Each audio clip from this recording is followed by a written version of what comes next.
Yeah, we're good. And welcome back here to a great night at Raider Valley. I'm Wes Bauer here, joined by Lorelei Gunnels, later Sam Visconti, as we prepare for a great night of football between your Walton Raiders and the Wheeler Wildcats. How are you doing today, Lorelei? I'm doing great. I'm really excited for this amazing matchup that's really going to show us who's going to place second in the region. Yeah, and this is going to be a great matchup. Two rival schools, very close to each other, both in Marietta, and it's going to be such a talented matchup between the two teams. Starting off with the Raiders, obviously, we're coming off a loss to North Cobb, but prior to that, we had a big victory against Norcross, 24-21. It was a great game down the stretch. Christian Peacock to his brother Jordan with less than 2 minutes to go. Walton takes the lead and ends up winning that game, and we're hoping for more of the same tonight. I'm really hoping we can get back to the success we had against Norcross. Like the North Cobb game was really, really hard for us, but I think we learned a lot about ourselves and what it takes for us to win, and I think it's going to be very interesting to see how the Raiders bounce back from that. Now, Walton will be without key running back Nori Thompson tonight. Nori has been spectacular this season, and last year when they played Wheeler, he had over 100 yards rushing and led the team, so that'll be a big loss for the Raiders. Also out is Todd Haley, defensive end, and MJ Burnett, who suffered an injury in our first game. He was unavailable last game when we were at home, and he's still not available yet. Those are the key injuries for Walton tonight, as the team is in the tunnel, and they look ready to prepare for what will be an exciting night. I'm really interested to see how the secondary is going to do with the losses we have on the team due to injuries, but I think it's really going to show us who we have coming up in the next few years to replace those big names and what it's going to take, what our program is going to look like in the next few years. Yeah, and two of those guys really I want to note are two sophomores. Mario Dixon, he's been our cornerback one. He doesn't have any picks on this season, but he recovered a fumble in that Norcross game, and he blocked a field goal, two of the biggest plays that really set the tone of that game. And then Achilles Brown, who leads the team in interceptions right now with 2. Both of them have been spectacular. Here come your Walton Raiders, rocking the red jerseys tonight.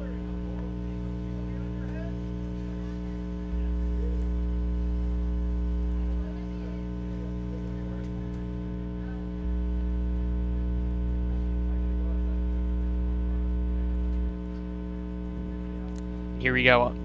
Now, Lorelei, without Nori, it's going to be big, especially looking at this running back room.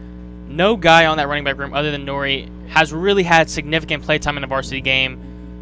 From right now, Coach Bruner said pregame, obviously, they're going to try to switch it up a little bit, see who's going to be their running back. Right now, we're kind of assuming between the lines we have really the 3 backup running backs. So they're going to go between freshman Gabriel Watson, sophomore Christian Govea, and then senior Javette Vassie. We're going to see really which one of those guys really takes really over as the backup, really the starter for tonight. But overall, see which one really gets going and helps the Raiders pull out with a victory tonight. And I also think it's going to be very interesting to see Walton having to revert to their pass game because, as we know, we have Nori Thomas out, and even though the Raiders have devoted a fair amount of time in practices to learning the run game and those substitutions, they are ultimately going to have to revert a lot to the passing game because there is a big loss there, and they really need to learn how to adjust into that. And I think this is going to be a very interesting game to see, what their quarterback has in terms of his arm and how much they can work with that when we get closer to the playoffs. Yeah, and Christian Peacock, the starting quarterback, he has developed so much. Just seeing the development. He's a sophomore. He started his first varsity game when playing McEachern at the Bends. Wasn't the best offensive night. He was really one of the bright spots, was really smart with the football, was smart beyond his game time with it being his first game. And then throughout the year so far, he's really done a great job of really developing. He's really smart with the football. He's got a very great arm. He's very strong. And he's really just been a great piece and a key piece to this offense. I'm not worried about his arm at all. I feel like he does lead the region in passing yards with 177. I think we have a very, very strong base at our core, and we're going to be able to adjust as we need to. And even with the injuries, we're going to be just fine for this game. And that's a region that we have a Notre Dame quarterback committed in it. So the fact that he leads the region just shows what type of player he is. And he's being coached up by our offensive coordinator / quarterback coach, Levi Brown, who was an NFL quarterback. And you can tell that those two really gel well together. I think this is something Walton has over Wheeler a little bit, is our ability to put together a team. I know Wheeler has a lot of individual, very, very talented people, but they've always struggled in putting that together as in a team setting. But Walton's, that's always something they've been really, really good about taking those players that maybe don't rank as well individually, but really formatting them into a very cohesive team that is able to get the job done and step up when times are needed. And kind of funny that you mentioned that one of our leading receivers this season has been Christian Andrews. Andrews has 7 catches on the year, but that doesn't show the whole picture. He's had a great, stellar senior season, and funny enough, he's actually a transfer from Wheeler, so this is kind of, a little revenge game for him playing against his former school. It'll definitely be fun to watch to see what he does against his old team.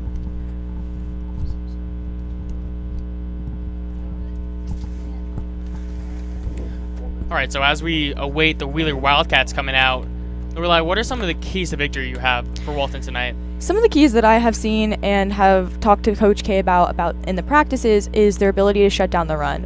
Wheeler is a very run-heavy team. They have an amazing running back, Greg Kevin, who leads the region in running yards, and that is going to be something that we need to shut down if we're going to win this game. If they can do that, they aren't too worried about how the run will or the pass will affect them, and they have a very, very good secondary. So I think it's just about shutting down that run and also jumping on them early, because Wheeler is a very momentum-based team, and if they get that momentum from the fans or big plays, that is going to be something that they are going to take advantage of, and that just can't happen in order to win. Yeah, and Wheeler is led by quarterback Patrick McCullough. The junior quarterback has thrown 7 touchdowns on the season, but like you said, they've really leaned more in the run game than they have the pass game. This is a little interesting. Usually, the team is run out at the same time. Wheeler's a little behind right now. But we've got plenty of time before kickoff, and it's going to be, like we said, a great game. It's a rivalry game. These two teams, one of the things I love about East Cobb is, even though it's a rivalry, it's not one of those hated rivalries. It's more of everyone kind of knows each other, because we're all so close to each other. These kids grew up together. These kids played sports together growing up. They went to band camps together. And now we can all just come together and just enjoy a game of football. I think it's really interesting that it's part of a very, very small, cohesive community, because that makes the rivalry go a little deeper, because you don't want to lose to somebody you're going to see at the grocery store in the next week. You don't want to lose those bragging rights. It's just not something that's going to happen. Man, when I'm in that bread aisle, man, I do not want to see a Wheeler person if we lost. Yeah, that'd be kind of rough. Anyway, another guy that we got to mention has been our leading receiver this season, Jordan Peacock, brother of Christian. Mentioned multiple times. Jordan leads team in receiving yards as a freshman. He's been such a talent, especially on a Walton team that lost so many receivers, whether it be graduation, transfer, whatever. This is a guy who probably didn't expect to get too much of a role as a freshman going in at least the spring, and now has been our leading receiver, and he's really developed well in that role. That's definitely something that's very important to the team. As a freshman, it is very hard to come into an environment with people that are so much older than you and feel like so superior to you, but he's really stepped into that role well with 72 receiving yards and more than 12 yards after a catch. It's just very impressive that he's able to show that much talent as a freshman. And then another guy that's really stepped up has been Ethan Baker. He didn't play much as a junior, but now as a senior, he has 128 yards, and he's really been kind of more of one of those guys that, they bring us over the edge. He hasn't been like Jordan, wide receiver 1, but he's been a guy that when we need him to step up, he steps up, and he's been a huge benefactor to our offensive production. And I think those types of people are absolutely essential to the success of a team. You don't need everybody doesn't need to make a flashy play every catch they get. You need somebody who's stable and who you're able to rely on in times of need to just make a catch and get out of bounds, or make a catch and maybe go for a few yards to pick up that first down. Right, you kind of mentioned flashiness, State of Georgia, we're so blessed.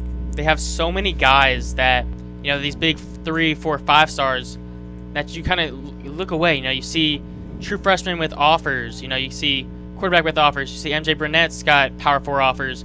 But then you forget about these, not little guys, but guys that don't have as much recognition. Those are the guys that will swing games in or out of your favor. And then we have those guys that step up big time, like Ethan Baker, like whatever running back will step up tonight, they'll be big for us. The defensive line is full of guys like that, and those guys will be huge in order for us to come out with not just a victory tonight, but throughout the season. So Wheeler's finally decided to show up, but Wheeler Wildcats are here, and that just means that we are so close to kickoff to Lorelei. I would like your prediction for tonight's game. I definitely think the Raiders are going to take this one and take their 20-year winning streak, extend it by a year. I'm not quite sure about the score. I think it could go either way. It just depends on how Walton's able to adjust. We've seen them score big and also have smaller wins, and I think each one's going to be okay. I think it's going to be around maybe 30-10 would be my guess. Okay. See, I'm going to up the offense a little bit. Ever since I've been here, we've scored 40 points on Wheeler, so I'm going to keep that up. I'm going to say we score 45 tonight. I'm going to say we give up maybe a couple late touchdowns, so I'm going to say a 45-21 game. It's very interesting. Our captains are coming out tonight, and our captains for this week are Daniel Strickland, Matthew Lander, William Lehman, and Jafet Vasey, as they do the coin flip. And it's also our toga night for the student section, as we really celebrate, not celebrate, that's a bad choice of words. Support, thank you. Support childhood cancer awareness. And we just like to offer from Walton Broadcasting lots of prayers to anyone with childhood cancer. And obviously we support you in your journey through that process. It's very close to our hearts, as we've had many students from both our feeder middle schools and at Walton itself that has gone through these struggles and have come out to see the other end. It's very, very important to us to show them support and love. Absolutely. And Lorelei, first football broadcast, you're out. You're going to be doing our halftime now. Welcome to the varsity broadcast. Thank you. It's very, very exciting, but I'm happy to be here. I love talking football all day. It's my life. Yeah. We got some big games tomorrow, Oklahoma, Auburn. Big one. I hope Auburn loses that one. I really don't like Auburn. Roll Tide, guys. Oh man, who's Bama play tomorrow? Bama has an off week, but they come back and they play Georgia. I think we can win that one. Very doable. Oh, that's gonna be a great game. Yeah. Alrighty, well, the coin toss has commenced. I'd like to thank Lorelei for joining us. She'll be back at halftime. Alrighty. And Sam Visconti is about to join us on the broadcast. One more time for our honorary captain, Parker Willis. Great job. Just speak up a little bit because it's like really hard to hear. Good job, man. And welcome in Sam. How are you doing today, Sam? Good, man. I'm happy for this game. Just a great scene to be back here. You know? Yeah, man. I feel that. I'm so excited to be back. It's been so long since we've had a home game, back-to-back, away games. We went 1-1 in those, as we already mentioned. And like shout out Coach Bruner. Coach Bruner won his 75th career game as a head coach here at Walton, but also overall against Norcross. So congratulations to Coach Bruner on that. Yeah, he's really changed the culture around here. Like before Coach Bruner, we were a mid-tier school, but he's completely changed the entire culture. We are now one of the top teams in our region because of him and his leadership. And it looks like Walton's going to receive the opening kickoff. Jordan Peacock is the man back deep. That will want to be the underrated things that we're going to be missing from Nori, is he's our usual kickoff returner. So now without him, I know we mentioned him in the run game a lot, but especially on these kickoff returns, we're going to be missing him. Jordan Peacock's going to be a great replacement for him. Yeah, Peacock is still pretty fast, so he'll be a good replacement for Nori Thompson getting injured. See how he does on the kickoff. So Oliver Jones set the kick off for the Wildcats.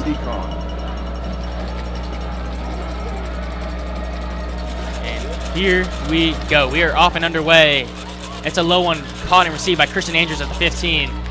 Andrews past the 30, making a couple man miss. Andrews with some space. He's playing against his former team. Andrews, the 30, the 25-20, and taken down inside the 20-yard line. Christian Andrews, he was a former Wheeler Wildcat. He's got his revenge there. A big kickoff return. I think he got it to around the 20-yard line. Just an incredible run from Christian Andrews. I believe he's the wide receiver 3 now, making a big impact there. Man, like you said, against his former team, you saw him like jumping into the sideline. He was so excited for that. And they're going to officially mark the ball at the 19-yard line. Here's the replay. Yeah, as you can see here, Christian Andrews, he He cuts back in, and then he goes back out, and no Wheeler Wildcats are there to stop him. And he has the speed to get all the way down there. And I like that downfield blocking from Ethan Baker. Number 4, Jordan. Check that. Christian Peacock. So here's and Christian quarterback Peacock, sophomore sensation. Jafet Massey is the running back. He's going to go out wide. So we're going to see the plethora of running backs will get looks tonight. It's going to be a screen pass to CJ Jordan. No, it's a trick play. Great job. And there's Christian Peacock. He's got some space. Peacock. There's a flag flying, and he's down inside the 5. That might have been a forward pass, but just what a play call. But they got it to around the 2-yard line. Let's see what the refs call it. It looked like it might have been a holding on the outside. Yeah, that will get him back. But we'll see. It definitely is against Walton. Yep, it's going to be a hold. Unfortunate there. That'll get him back 10 yards. But a great play design. CJ is a former quarterback. He throws it back to Christian. Christian, very athletic. What I really like about that play, Sam, is Christian played receiver before. CJ played quarterback before. So they're kind of putting them both back in their old roles, and they pull out a trick play that worked pretty well if it wasn't for the hold. Would have pinned us inside the 5. So now with the penalty, it's going to be a 1st and 20 for the Govea Raiders. in the backfield, looks like.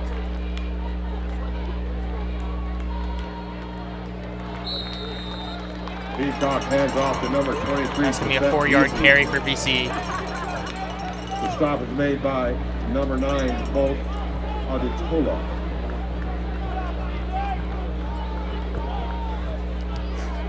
Second So down and 7. we're going to get our first look today at Gabriel Watson checking in for BC.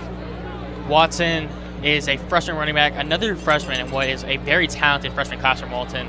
Already holds an offer from Georgia State. I mean, it's interesting to see how he plays tonight. I'm a huge fan of Gabriel Watson. He's been incredible in that post scrimmage. And he's going to get the carry. He's going to get about a yard or 2 in his man at the 15. The ball carrier taken down at the 15-yard Just line. kind of stuff there on the run. Couldn't find an opening. The stop is made by number 37, Santiago Leon. Junior Santiago Leon in on the tackle. Going to bring up a 3rd and long for the Raiders. 3rd down and 6. If I were Coach Ritter, I would want to pass it here. It's 3rd and medium. I think you wanted to pass it here. I think that's what we're going to do.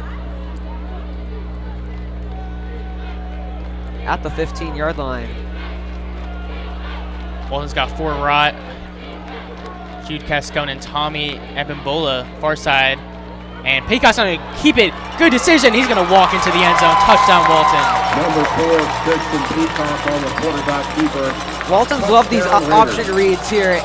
Since they have a very good running back, and Peacock, he's a dual threat quarterback. Means he can throw it long, he can run it fast. That's just a brilliant play called by Coach Bruner. Ladner in for the snap. Just the replay, yeah, fooled the Wheeler Reynolds defense in the there. hold. Easy Strickland score. into the point after attempt. Beautiful decision, and that extra point is up, and it is good. The snap is good, the hold is good, and Strickland splits the uprights. With 9:55 remaining in the first quarter. Score, Walton 7, Wheeler 0. Our fun fact about Wheeler here, they have not beaten Walton since 2006. It has been 19 years since they have won. They're looking for a win here, but I don't think this is the year, Wesley, to be honest. Well, not after a good start. A great kickoff return from Christian Andrews, and then a walk-in touchdown from Christian Peacock. Number 18, Daniel Strickland taking off for the Raiders from his own 40-yard line.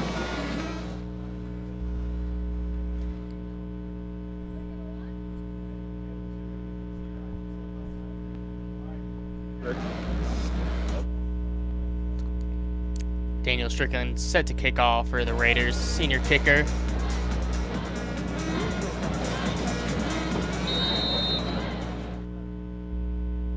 Here's Strickland.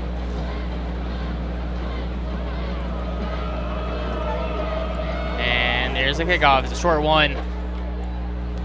Going to be caught at about the 20 from Brock Adams. Adams not going to get much.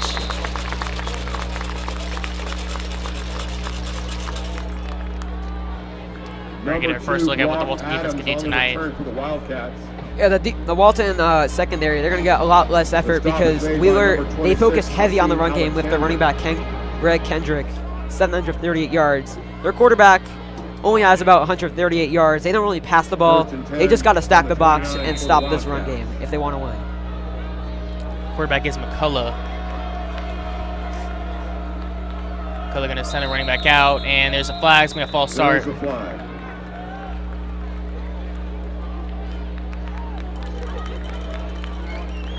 So not a good start for the Wildcats. Foul assessed against the Wildcats. 5-yard penalty. 1st and 15.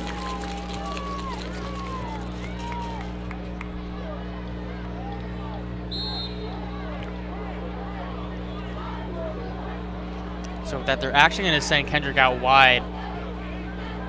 McCullough lined up with Magum in the backfield. Magum's going to get the carry. He's got a hole, and he's going to get down at about the 34-yard line. Number 26, Javon Magnum on the carry. The stop is made by number 34, Christian Levette. 2nd down and 5.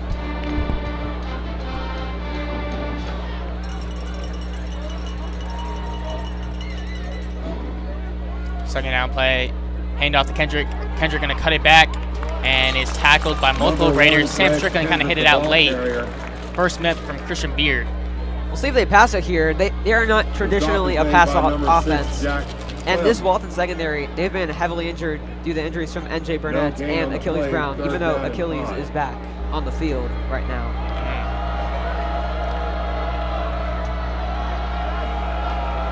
It's about a 3rd and 5 from where it stands.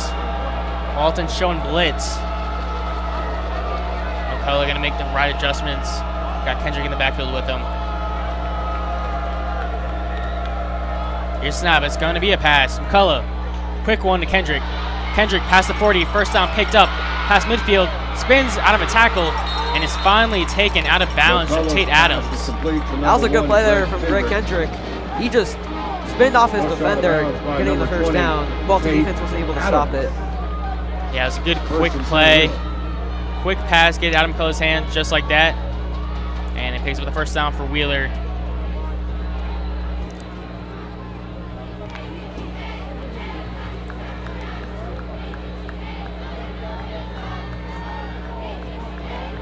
Now they're going to give Kendrick a break. It's Magum. Magum with his second carry, and he is met at about the line of scrimmage from Jack Klim. I like what Jack Klim and the Walton defense did there. They stacked the box. They prevented the run. Greg Kendrick's been their entire Wheeler offense so far. They just have to neutralize him, and then they'll be all set. And Klim's done a great job. He wasn't a guy that, you look at the beginning of the season that was really going to pop off the charts, that a guy that wasn't going to get that much of a role, but he's really done a great job of expanding his role. He's played so well, and he's been honestly, he's been one of our best defensive players this season. Here's the quarterback keeper. Quick RPO, good pass. That's caught by Adams, and Adams has a ton of room. Adams is going to go in for the score. McCullough's pass is complete to number 2, Brock Adams. Fortunate there. Mario Dixon couldn't catch up to Brock Adams there. Unfortunate for the Raiders. They thought the RPO worked perfectly for Wheeler. Walton did not expect it at all. They were expecting a run there. Number 11, Matthew Morris checks in for the snap. Love the play call, like you mentioned. Like the RPO, it totally got the defense. Defense all collapsed on McCullough. Easy pass from McCullough, wide open to Adams. And then just a great run after the catch. I love the prison got at the end. And just like that, we have a 7-7 ball game. So both teams go down and score pretty quickly, Sam. How would you assess those first 2 drives? Well, I think the first 2 drives, they set the tone of the game. So far, it's about even. Walton's defense, they have to focus on Greg Kendrick and how to stop him. Walton's offense is, they've tricked Wheeler's defense on that first drive, and I think they just got to focus on that and keep the momentum.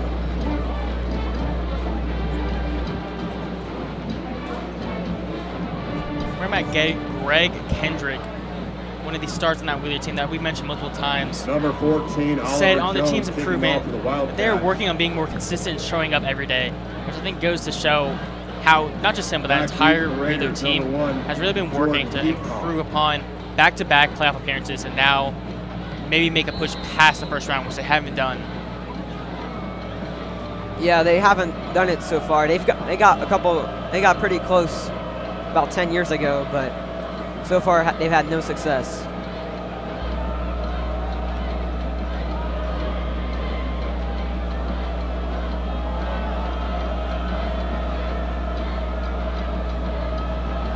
Here's the kickoff. It's another one that's going to Andrews. They want to test him again. Andrews gonna come near side. He's got some holes. He got some space. He's past the 40, past 45, and out past the 50. Yet another great kickoff return from Andrews. Number 13. Bad Christian mistake there for Andrews on the Wheeler. return for the Raiders. Testing Christian Andrews again. He delivered again, getting him to the 50-yard line. Very impressive what he's done for Walton so far. Here is that replay. Andrews fields at the 15. And then just a beautiful job of seeing the holes and beautiful blocks from everyone. See a Pushed Seam out of bounds Alexander by up number there. 10, Jerry Yeah, he Harris. turned on the speed there to get to that 50-yard line, and no Wheeler defense could have stopped him.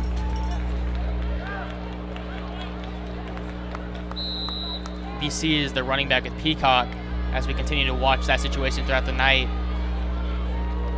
Gonna send Cascone over. Peacock gonna drop back to pass. He's gonna have to scramble, and oh, good sack. Brought down very quickly. Brought down Stop is from made Donovan by number Smith. 55, Jonathan Smith Hardy. just immediately in there, Check Sam. down, Donovan Yeah. Smith. Walton, the offensive line couldn't contain him. Unfortunate, but I'll force a 2nd and 17, I believe. 16, sorry. Yeah, no, you're all good, Sam. And now we're gonna get our first look tonight at a new running back, Christian Javoa, and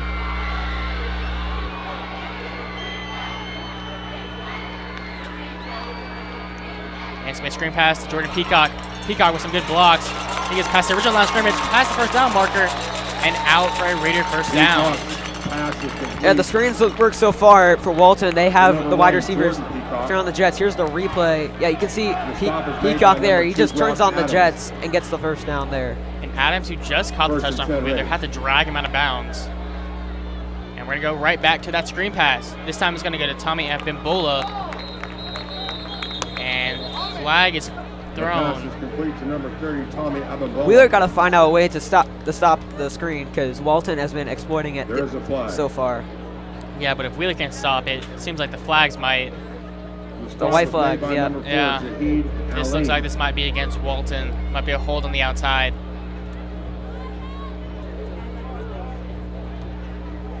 Yep, there we go. And that's Walton's second holding call of the night.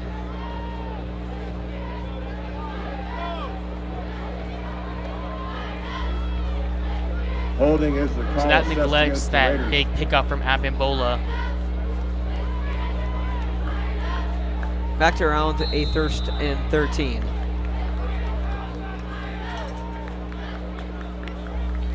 Peacock gonna take the snap, gonna keep it himself. Peacock, and he's gonna slide through the big hole, just a Number yard 4, short of the first down Christian marker. Peacock on the And the Wheeler carry. defense, they were expecting the run, so they split the defense to 24-yard line. both sides of the field. Down the middle goes Christian Peacock. They have to Second account for down, his dual threat ability.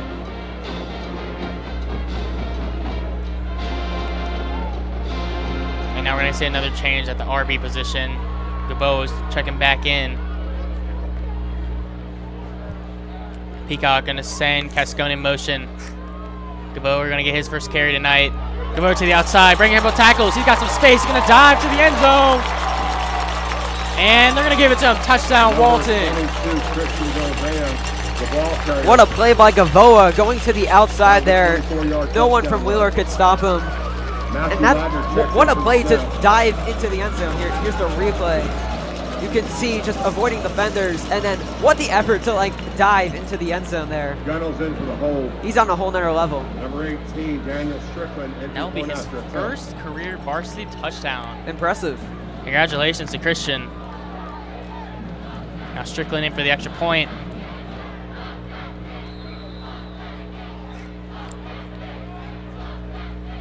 It's up and It's The good. snap is good. The hold is good. Look a little bit to the right. Strickland splits the upright. But so far, we've had 3 drives from both teams, and all 3 of them have resulted in touchdowns. Yeah, it's going to be a high-scoring game from the looks of it. Both defenses, so far, they just need to get, like, they need to focus on how to stop these offenses. Thank you for your continued support of Walton Raider football. We're looking at some scores from around the state, me and Sam. Right now in the 4th quarter, Douglas Atlanta is defeating Cedar Grove 34-14. Early in the 1st quarter is Duluth and Meadow Creek. Duluth is winning 28-0 in that one. Staying in that same region, Brookwood is up 20-0 over Berkmar. And finally, North Gwinnett is up 21-0 over Parkview. One more game I want to emphasize is North Cobb versus North Paulding. That's the most important game so far this week. It determines if North Paulding beat North Cobb, they basically lock up the 2nd seed. We do not want that. We want North Cobb to win that game. Might be the only time you'll ever catch me cheering for North Cobb. Yep, same for me. Still 0-0 in the 1st quarter for them. Here's the kickoff. Gonna be, looks like fair catch, but they never really called it. That was a little interesting. But Magnum's gonna say that he fair caught it, and they're gonna give it to him. It's a little interesting. He didn't really signal for it. I mean, he got hit. Christian Levet still hit him. Yeah, maybe it was implied to the refs. Yeah. But anyways, Wheeler's gonna take over. Let's see what this Wheeler offense can do. Yeah, so far they've been relying heavily on the run game with Greg Kendrick. There's been a couple passes from Patrick McCollum, but still been relying on that run game, Wesley. Yeah, they have.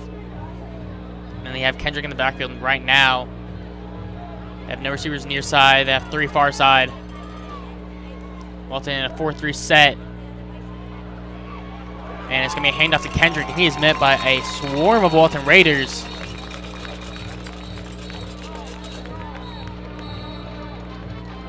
A little bit of pushing and shoving there. Yeah, they're going to give him I would say maybe a yard based on where they marked him. The stop made by number 6, Jack Clem, alongside number 3. Jack Clem on that stop there. He's been everywhere so far. 2nd down and 12.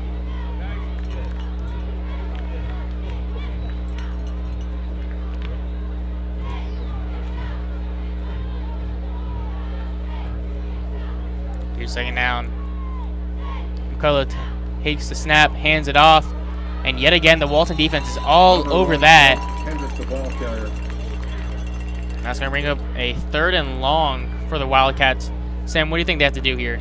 Well, I think they need to start relying more on the passing game, especially for those 3rd and longs, because I don't think Greg Kendrick can get 10 yards in just one play. I think they need to go for, ideally, an RPO to confuse the Walton defense, but we'll see what they do. No running back in the backfield. Looks like they're going to pass it. Most importantly, you got to cover Kendrick here. Kendrick always going to be the danger man. That's how they got the 1st down last time. And there's going to be a timeout called from the Wildcats. They want to talk this one over. So, Sam, I know we were just talking about it. Right now, the offenses have been high-flying, big plays on both sides. How would you assess Walton's defense on that 1st drive and then now on this set of downs? I think they've made the proper adjustments to Greg Kendrick. You've seen those 2 runs there from Kendrick. They were all over Kendrick, making sure he got no yards. I think they've made the proper adjustments, and I think Wheeler's going to have to pass the ball if they want to catch Walton off guard. Yeah, and I think one of the things that Walton needs to do on this set of downs, especially now in this 3rd down situation, is you got to look out for Kendrick, obviously, and then now you just got to be more of a sense of awareness. You know, you're mentioning the adjustments that they have to make. You know, you come in, you obviously don't think that is the same as a passing team, so when McCullough pulled it on that touchdown, they obviously are thinking, oh, he's going to run it, and then they pull out that sneaky little pass that got us on a touchdown. Now you got to be aware of that and not be able to give up something like that now on this 3rd down and then throughout the rest of the night. Here you go, Walton's at 4-3. McCullough pumps, gonna launch it. He's got Adams and he overthrows him. McCullough's pass intended for number 2, Brock Adams. It was a good throw, but just a little bit too high for Brock Adams there. He got the touchdown earlier for Wheeler, just couldn't get as Number high on 20, that one. Tate Adams on the It was a coverage. good fake screen from McCullough. 4th and Throws 10 it to Wheeler. Adams. Honestly, if you're Adams, like that was kind of better for you because they had Tate Adams just rushing at him. He would have killed him if he caught the ball. So it was kind of a better business decision that was an Number overthrow. 14, But Yeah, you're absolutely right on that one, The Leslie. punt formation for the Wildcats. Back deep. Tate for Adams Raiders, is a number guy that we 12, haven't really Mario talked much Jensen. about. He's been the guy who's really stepped up in the absence of MJ, and he's been very good for the Raiders. Here's the punt. Mario Dixon's going to let it go. It's going to bounce at the 50 and roll all the way to about the 39-yard line. Solid roll there. That'll Jones. put the Wheeler sails defense in out a good 40-yard position. line. Walton, I mean, you have to go for a screen here. It's worked every time so far. Wheeler just have not been able to stop the screen because Walton's receivers, they have the acceleration and Wheeler can't stop them. And here comes the Walton offense with 3:56 to go in the first quarter. Peacock with Watson as the halfback.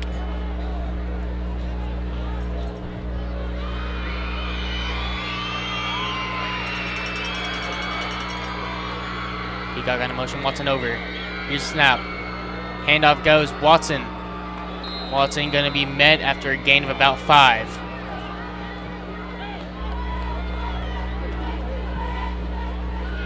Number 32, Gabe Watson, the ball carrier. Stop made by number 18. Walton hurrying it Vincent up. Robbie. Peacock's got 3 receivers to his near side. Gonna drop back to pass, looking for someone. He's just gonna dump it down off the hand of Watson and almost intercepted.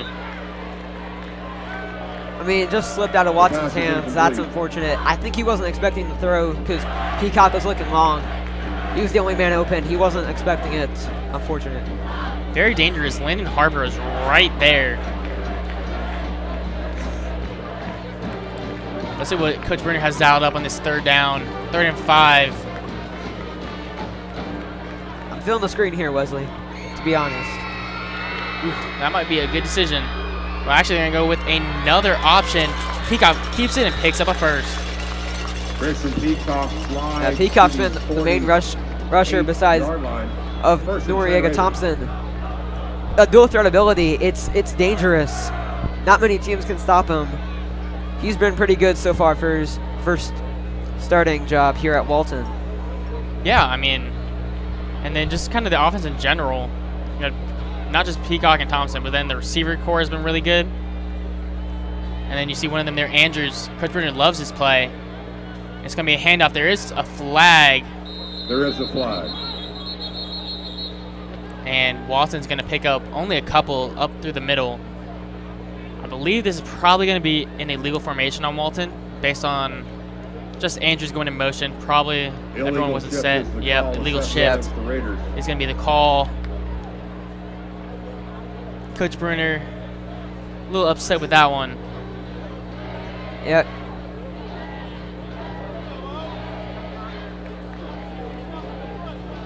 He's going to back the Raiders up a little bit.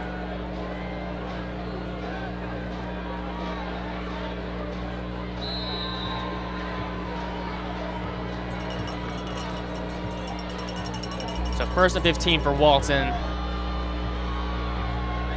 As Mbembola comes back into the game.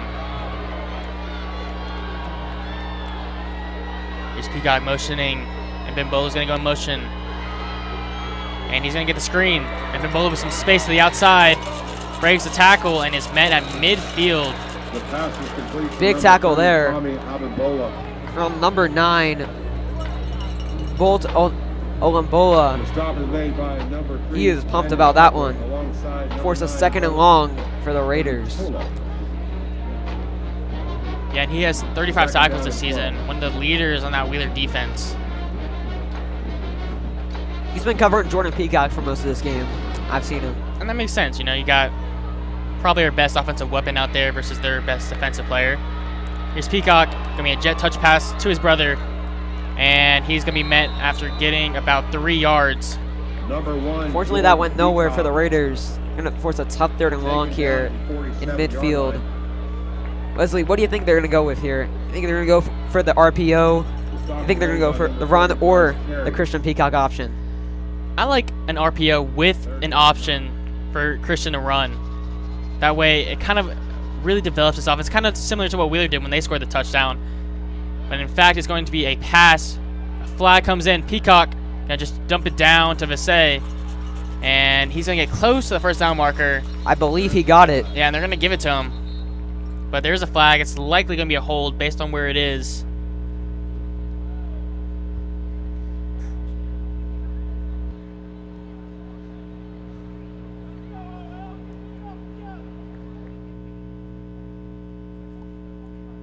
And yep, it's going to move Walton back. So hold everything. We're going to have to redo that 3rd down. Holding is the call against the Raiders. Yep, and it's going to be a 3rd and long. And one of the things that I give a lot of credit to because we're in the coaching staff is in that Roswell game, we did really good on those like 3rd and 15 plus. We did really good on really long 3rd downs. And that really kept us in that Roswell game last time we were here at home. Yeah, I think we're more of a second half team in general. We've had so many comebacks. One versus Lambert, down 17-13. We had Norcross as well. Here's Peacock on the keeper. Peacock makes a man miss. And he's going to be forced out of bounds just short. It's going to be interesting to see if Bruner decides to go for this. I mean, knowing Coach Bruner, I think you want to go for it here. It's only a 4th and 2. You're up 14-7. End of the third, nearing the end of the 1st quarter. I'd want to go for it personally. Yeah, and he's going to keep the offense out there. 4th down and officially marked as a 4th and 4. And, Walton. No call. Yeah, no call. Walton almost got Wheeler to jump. And Coach Bruner is going to call a timeout with 33 seconds to go in the 1st quarter. Walton with an interesting choice. What would you make? We know what we said about Coach Bruner. What would you make, Sam? Well, I think the option, it's worked incredibly so far. But I think the RPO is good. I think the run is also, they can just run it, or Peacock can just dump it off for an easy 1st down. I think they should go with the last option personally. Yeah. You know, I think an RPO is probably the best option here. I think one of the things that the RPO was developed for is it's just, I mean, hence the name. It's just got so much like option, especially when you have a dual threat quarterback like Christian Peacock, who is so talented with his legs, but equally as talented with his arms. We don't need to go for the home run ball here. Just do a quick little out route, pick up the 1st, and we'll be done. We have a new set of downs, and then if you want to have the big play, then we can have the big play. Yeah, or they can, if they get the 1st down, they can wait until the beginning of the 2nd quarter to make any other big plays. Yeah. There's only 43 seconds left. So Coach Bruner is going to keep the offense out there. Here's Peacock. And it's going to be a screen, and through the hands of Mbembola. That's a turnover on downs. Just slipped right through his hands. That's unfortunate there. Nearing the end of the 1st quarter, though, it will be a new quarter for the Raiders. Hey, you know what? I like the play call. It wasn't obviously the result we wanted, but if you looked, Mbembola had space. If he just caught it, and it wasn't even his fault. It wasn't Christian's. It wasn't a bad throw. It wasn't a great throw. Just kind of goes through his hands, and that's fine. We got a strong defense out there, and as long as we can get a good stop here on Wheeler, we're still in prime position to take this game.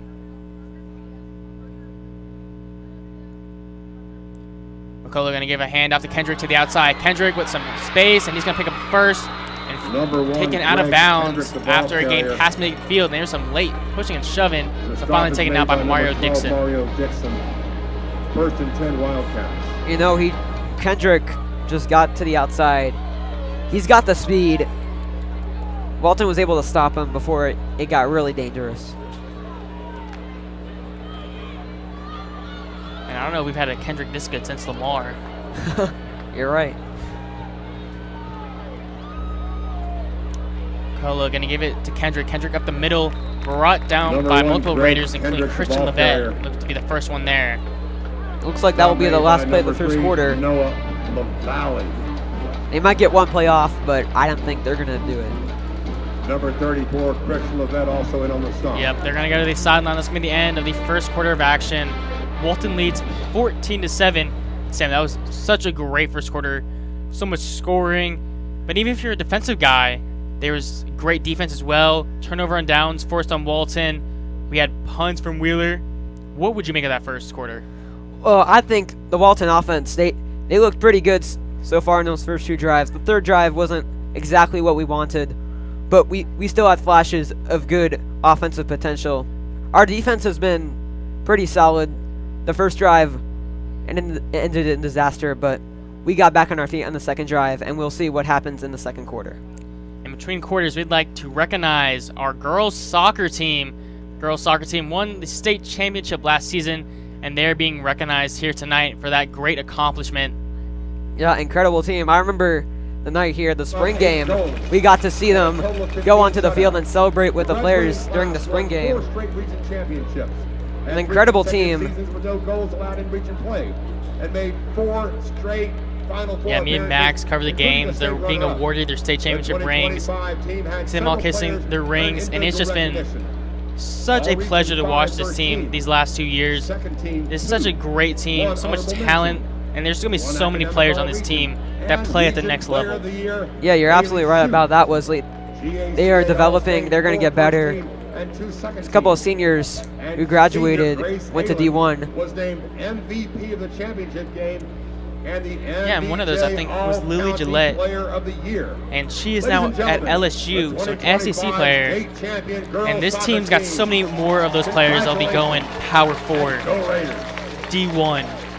And obviously, Coach Page is a great coach. And he's actually going to be joining us here at halftime in a little bit, so stay tuned for that.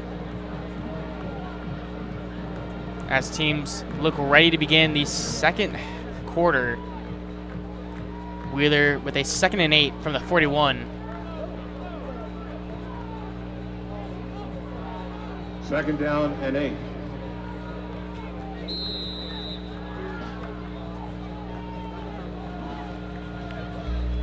Here's McCullough. Gonna pass it.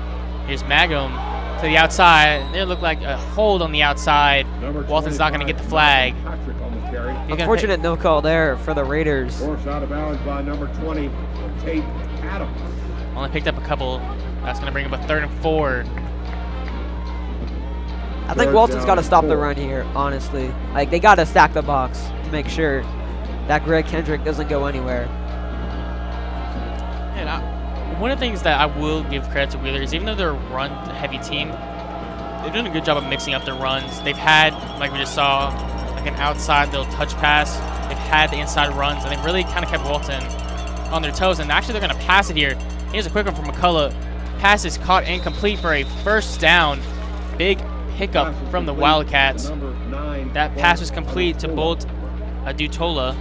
The stop is made by number 20, Tate Adams. So we're seeing him on both offense and defense from Wheeler. 1st and 10, Wheeler. Wheeler with a fresh set of downs from the 29-yard line. You can see the big Christian Beard, young sophomore, 88. He's going to be such a talent that's going to develop over these next couple of years for Walton. Huge guy.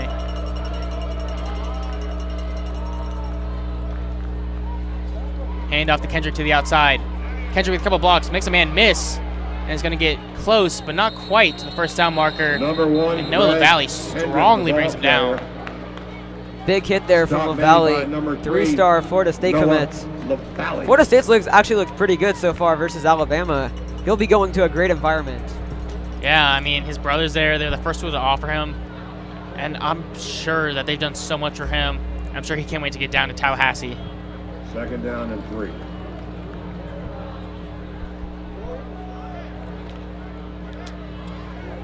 Really from 2nd down and 2. Color with Magum behind him. He's going to drop back to pass. Going to target Mario Dixon. And Dixon with great coverage. And oh, what a catch. Catch made beautifully by Matthew Morris. Matthew Morris leading the team in receiving yards and brought down. What a catch. That was impressive. Mario Dixon was all over Morris, but he somehow found a way to get out Mario Dixon, and he got the score. Dixon's been okay so far. He's had a couple of penalties, especially against Roswell late, that couple of PIs. Just trying to get the feel of this offense since he's been put as the cornerback 1.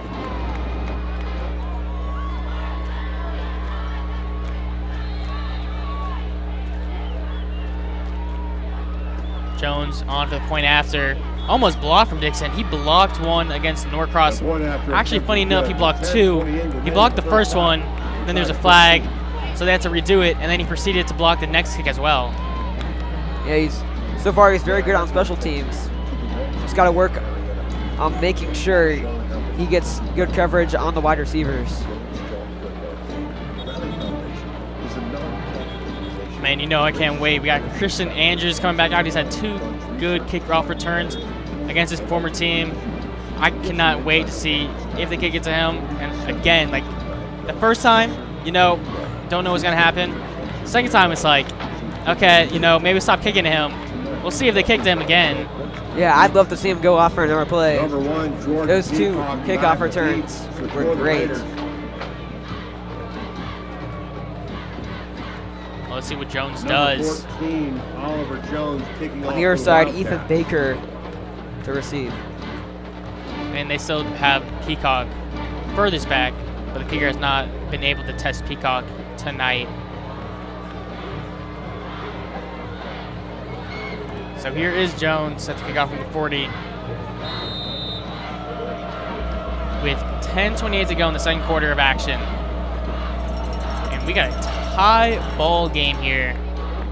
It's a low one, gonna be received by Peacock. Peacock takes it from about the 14. Peacock got some blocks. He's past the 35, 40, and he's got some space. Only the kicker to beat. Can he make it? The kicker, he does. 25 to 20. He's got one man trying to beat him down. He does inside the 10. What a return from Christian Peacock. Excuse me, Jordan Peacock, brought down by Malcolm Patrick inside the 10. I thought that was going to score, Wesley. He just had the kicker to beat, but he juked the kicker there. Here, as we see on the replay. It was a low kick. He was able to receive it well, and then he just great blocking from the Raiders. You see, he jukes the kicker, but the defense was able to catch up to him. But the Raiders are in great position for a touchdown in the red zone.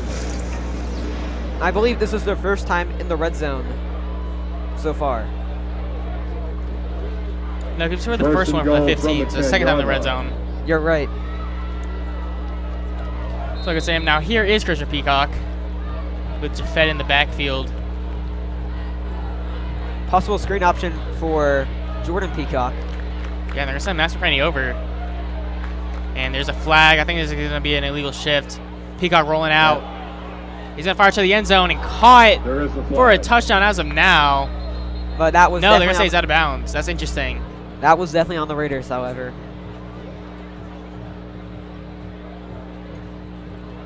The catch is made from Jude Cascone. Cascone would have been his second touchdown of the season. Now, he said he dropped it, but either way, it looked like it's coming back regardless. Yeah, you're right about that one. They're still in pretty good position at around the 15-yard line. Still possible for a touchdown. And it's still first down. That's important.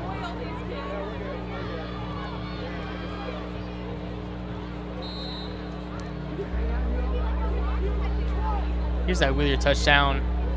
Just a beautiful catch. A little trash talk afterwards. Just got to shake it off for Walton. Yeah, Don't let it get to your head. Exactly. Dixon did a great job of coverage. I mean, that was just a spectacular catch. Here's the hand off. No, Peacock's going to take it himself, and his pass is going to be deflected. The pass is incomplete. That was number 18, Vincent Olavo, on that block. Able to block Peacock's pass attempt. For second and goal at the 15.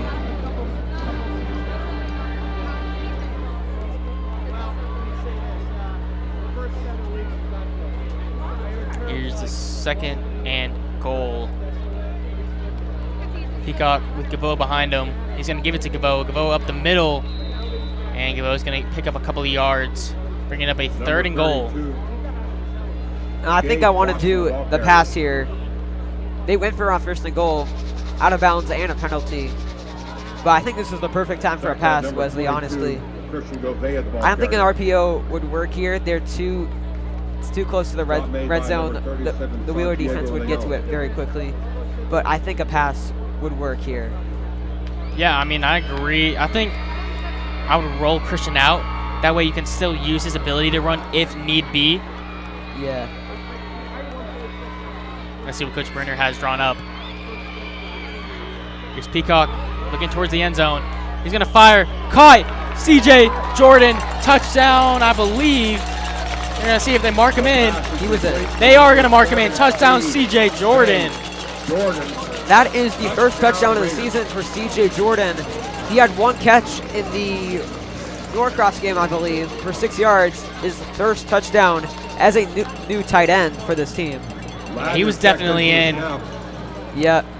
And that's that size that coaches really want at the D1 level. Is he's not only is he 6'8", but he's built. So you see when he catches the ball, he's so hard to bring down that it allows him to just get in the end zone carrying a dude with him. And here's the extra point. It is up and it is good. Walton reclaims the lead with 9:09 to go in the second quarter. The Raiders lead 21-14. I want to mention before we go to the next play, former wide receiver Christian Ward announcing his commitment. There's 4 options: Michigan, Alabama, Colorado, and Arizona State. Christian Ward's brother, Alex Ward, who also played here last year, committed to Alabama, but there are certain signs that he will go to Colorado. Just prayers for him wherever he goes. Yeah, he's just coming off a visit to Colorado. And per my sources, Michigan's out on the running from him. You know, can't reveal anybody, but that's from just what I've talked to. And Christian, obviously, was our wide receiver 1 last season. Very talented guy. Wherever he goes, he'll be a star. But now focusing on this current team, we're out for kickoff as Walton has reclaimed the lead. Daniel Strickland set to kick off.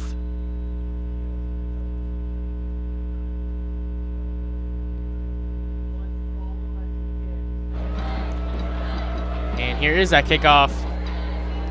The short one. Received by Kendrick. Kendrick going to try to find a hole. He does, but no, LaValle fills that hole quickly. Nice job by LaValle there. It looked like Kendrick got a hole, but LaValle just The stop is made by number 3. tackled him Noah to the ground. They'll put him at around the 37-yard line, or 38. There's some pushing and shoving going on downfield with Achilles Brown and some Wheeler Wildcats. Yeah, you know, just got to shake it off. Don't make the jeering get to your head. You got to focus on the game. The marching band would like to thank visionary sponsor Savage Cabinetry for their support. Check out Savage Cabinetry. Here's the Wildcat offense coming out. SavageCabinetryInc.com. McCullough talking to his coach.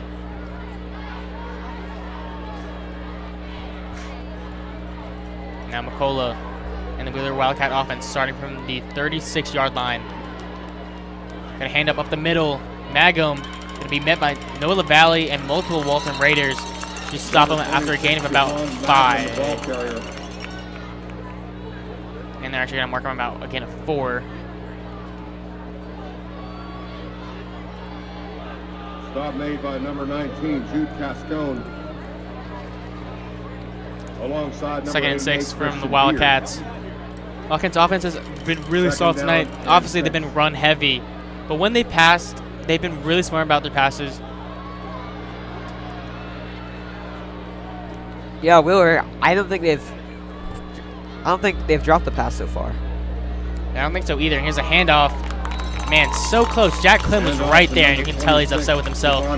Walton still meets him after only a gain of a couple. Klim so close to a TFL. Made by number 26, Hasim Alexander. Alongside number 6, Jack Klim. 3rd down and 4. At 3rd and 4 for the Wildcats. Last time they were at a 3rd and 4, they actually passed it, and that's where they caught the Walton defense off guard. So we got to be on guard for that this time around. I'm feeling a run here, Wesley. I don't know. It looks like a pass, and it is a pass. McCullough actually going to step up with it, and he's going to pick up the first and slide past midfield. That's the first we've seen of his dual threat ability. Looks pretty fast there on that run. 1st and 10 Wildcats. And you know, I feel like this is coming a theme for Wheeler so far throughout the night. Is on these third downs, what they've done is they've kind of been a little tricky. Obviously, the 2 passes, and there Walton does a great job of guarding the pass, and then the quarterback just sneaks out and does a great job on his feet.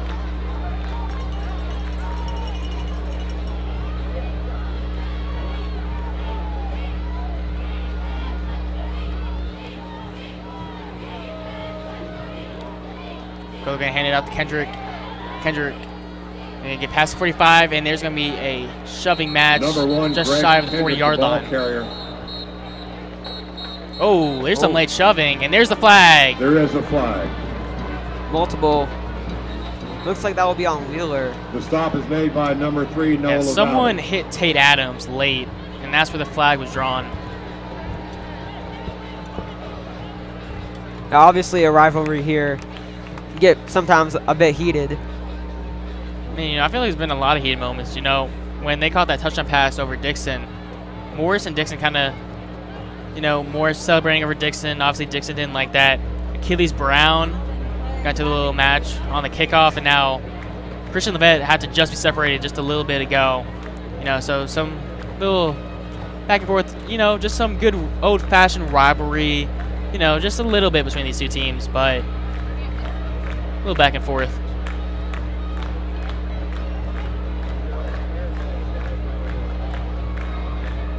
And talking to Wheeler head coach, Coach Love.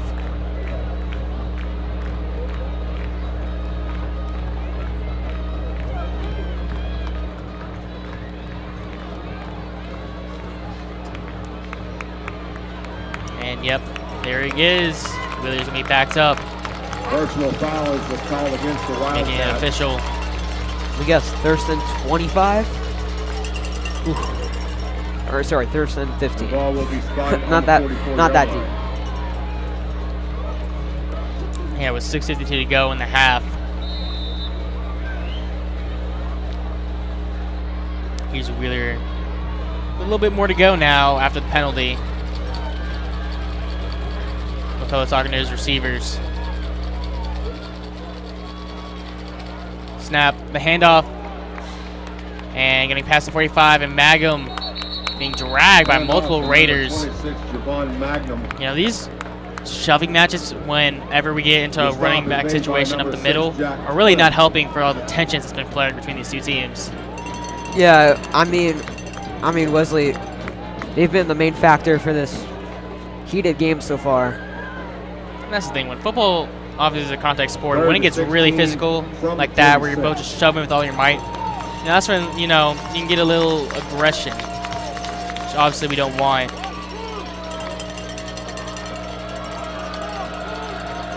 Here's the play action pass, caught incomplete, but brought down short of the line to game. That is Adams yet again, and there's some more tensions.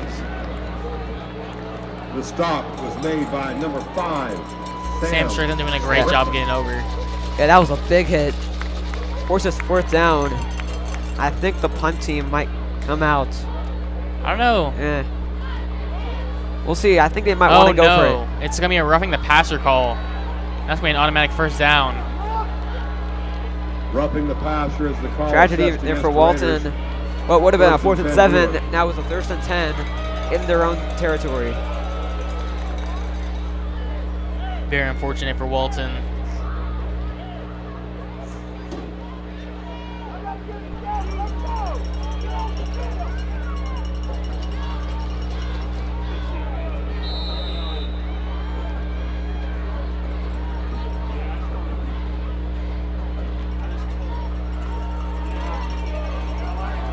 McCullough with a fresh set of downs. Low snap. McCullough going to keep it. As a man if he wants him. Is instead going to just run out of bounds. McCullough on the quarterback keeper. Sam Strickland runs him out of bounds. But very interesting, Sam. He had an open receiver, but decided to just keep it himself and gets back to the line of Run scrimmage. out of bounds. Yeah, I mean, by I number think he was 5, Sam thinking he was covered, but he was not. Just trying to get out of bounds to make sure he didn't lose the football. 2nd down and 11. They're actually going to mark him down at a 1-yard loss. Let's bring up a 2nd and 11 for Wheeler. You know, I think this is a trend for Wheeler. They're just too scared to pass. Like, they can pass, but they're so reliant on the run game. You know, they're not making enough passes. And here's going to be the handoff to Kendrick. A hold on the outside again, not going to be called. Number 1, Kendrick, the ball carrier. And that's going to be another loss of yards for Wheeler. Stop made by number 3, Noah LaValle. I believe Kendrick has had over 15 carries so Third far. down and 12. Well, and then Clem was completely getting held on the outside, but they didn't call it. I guess it was more of a locked arm, so maybe they're just saying because both players' arms were locked, but look more on the offensive lineman. Yeah. Anyways, it's a 3rd and 12, so definitely a passing situation. There's no one in the backfield. Really going to have to rely on the arm of McCullough. He's going to try to throw it and overthrows his receiver, but there is a flag. Incomplete. There is a flag. That might have been a PI. That's Mario Dixon again, I believe. That's another PI call for him. He had a couple against Roswell and another one against Norcross. Just still trying to adjust to being the cornerback one, trying to cover the best receiver. And that's the 5th penalty called on the night against Walton.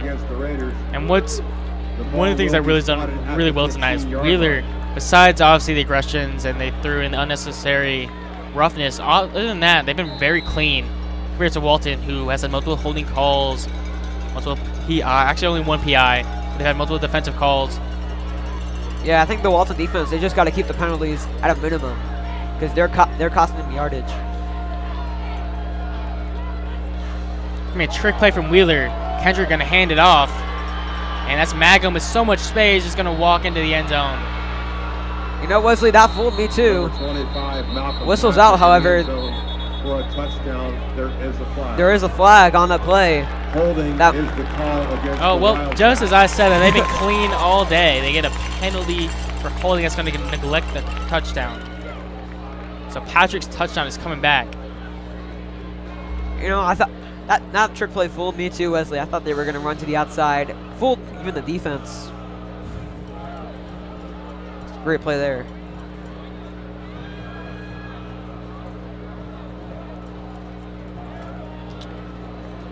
So after that, from touchdown to 1st and 20. Yeah, and a quick update on that North Paulding versus North Cobb game. North Paulding is up 7-0 at the end of the first quarter. First Not and good. 20 from the 25 North yard Cobb line. had 2 drives, but they were all stops.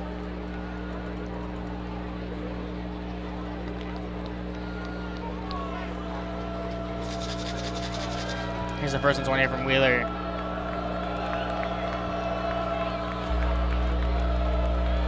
Fellow with Patrick in motion. Gonna hand it off to Kendrick. Got a slight hole, but that was very quickly sniffed out. Oh, and shoving here. Jude Cascone got shoved. There's some more shoving, man. The stop is made by number 19, Jude Cascone, alongside number 65, Nicholas Thorner. Let's see if they're gonna say this against Walton or Wheeler. There is a flag. Yep, they're pointing Yep. towards the Wheeler side. Might be 1st and 25 at this point. They've had a lot of penalties so far. Just do false start. That's interesting that that's the call.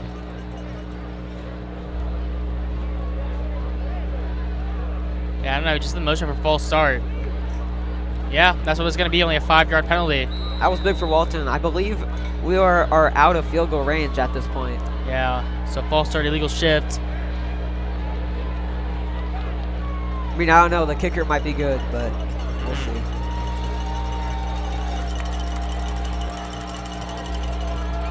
Wheeler just keeps getting backed up to 1st and 25. And that's me another false start, man. There is a flag. Wheeler with the penalties that just keep on coming. That false start is going to be against Octavian False Morton. start Yeah. is the call against the Wildcats. Wheeler's clearly shaken. They got to hold it together. It's a 1st and 30. That's a long way to to another first down, Wesley. So, Sam, you know how you're seeing the logo for Walton? Yep. So the first down marker is actually at the 5-yard line. So if they're going to want to get a first down here, they're going to be about inside the 5. And right now, we're currently almost backed up at the logo.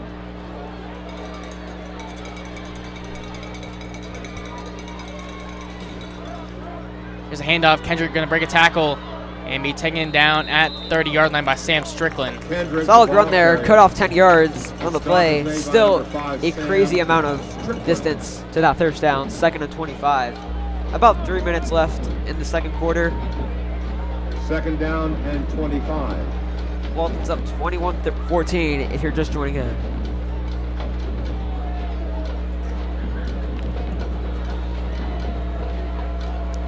Second and 25 from Wheeler. If you just keep getting these 5-yard increments, it'll be 4th and 15. And that's going to be a direct snap to Kendrick. Kendrick going nowhere.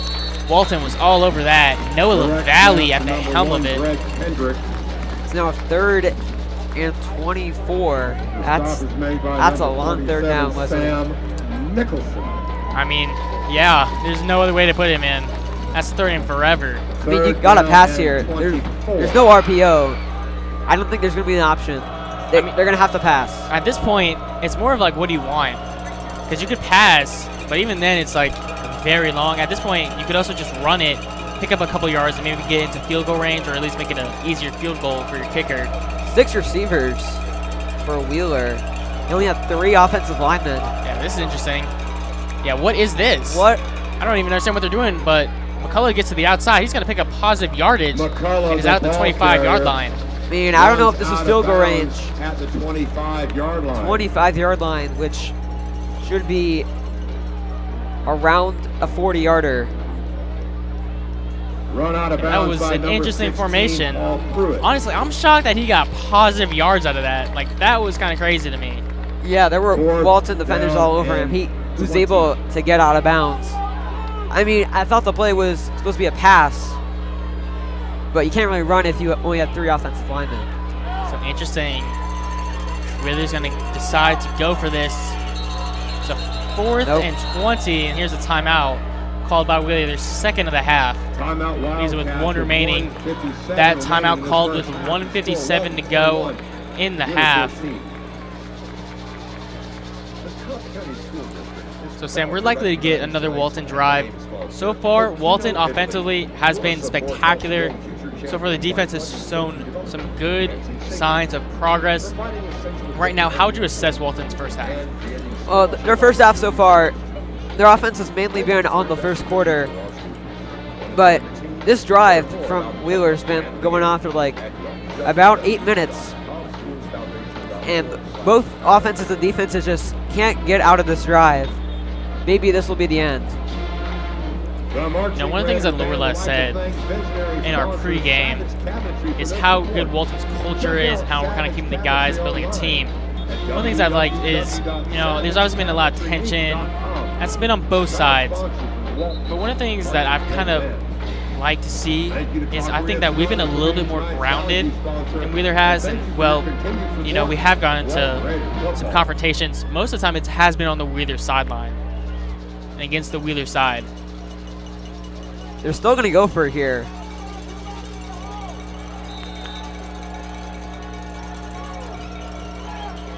Here's McCullough. 4th and 20. Gonna send Kendrick in motion. Fake it to him. And the Walton defense is in there immediately. Cascone with the pressure. McCullough just gonna take and scramble. And he breaks a couple tackles, and he is gonna be short of the first They down. get there. Oh, a late hit on Mario Dixon. Will be a turnover on downs. There's There. going to be a flag, but that's going to be a holding against Wheeler, so I'm assuming Walton's going to just let this one go by. And decline it, yeah. Yeah, just go ahead and decline it.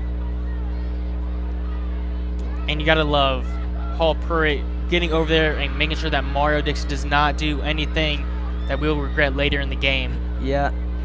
Making sure the sophomore doesn't do anything crazy. Yeah. You know, right now we got the stop It's going to be our ball. Holding is the call against the Wildcats. Don't do anything stupid. That's going to give them a reset of downs.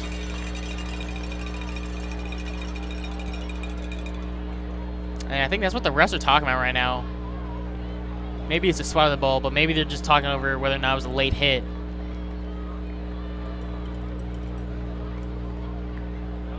They are going to go talk to Coach Bruner. Yeah, they're just going to talk over whether or not he's going to accept that penalty or not, and they're waving decline. So that penalty will be declined. It will be Raider ball from inside the 10-yard line. Walton's got a long way to go with just under 2 minutes to do it. Sam, what do you see out of this offense on this drive? Well, I think there's 1 minute 47 seconds left in the second quarter. I mean, just try to get it downfield, maybe for a field goal, but or they could just try to do with those RPOs on those options that have worked so well so far. Just try to get that touchdown. From the 9-yard line. But they start at the 10. Long way, 90 yards. And let's see what Peacock can do. Gonna start with the handoff. Jafet picking up a solid chunk of yards and out of bounds, so that's gonna be key too. He's getting out of bounds. Clock is still running, however. Maybe they're not giving him forward progress. Easy on the carry. Yeah, they must not be giving him forward progress. By number 9, Bolt Odutola. Second down and 3. Second down, Peacock hands it off again, and this time the Wheeler defense was all over it. Number 23, Javette Clock still Beebe, ticking. ball carrier, taken down to the 19-yard line. Someone's shoe came off on the Wheeler side.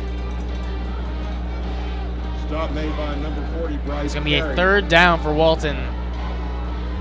21-14 if you're just tuning in. 55 Third seconds down left and in the 1. second quarter.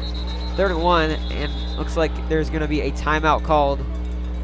Yeah, it's going to be the clock, I believe, because they're not signaling timeout, because they did not stop it when Jafet got out of bounds.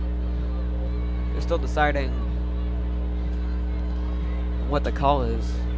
I don't think it's a call again. Like, I think they're talking about the Official clock. timeout. Yeah, it's official timeout. That's probably going to be clock related. Because Coach Bruner was probably complaining about the clock not stopping on the sideline. Yeah, the clock will probably be at the reset. 1st and 10 Raiders. Oh, nope, they're going to give it 1st and 10. Wonder what that's for.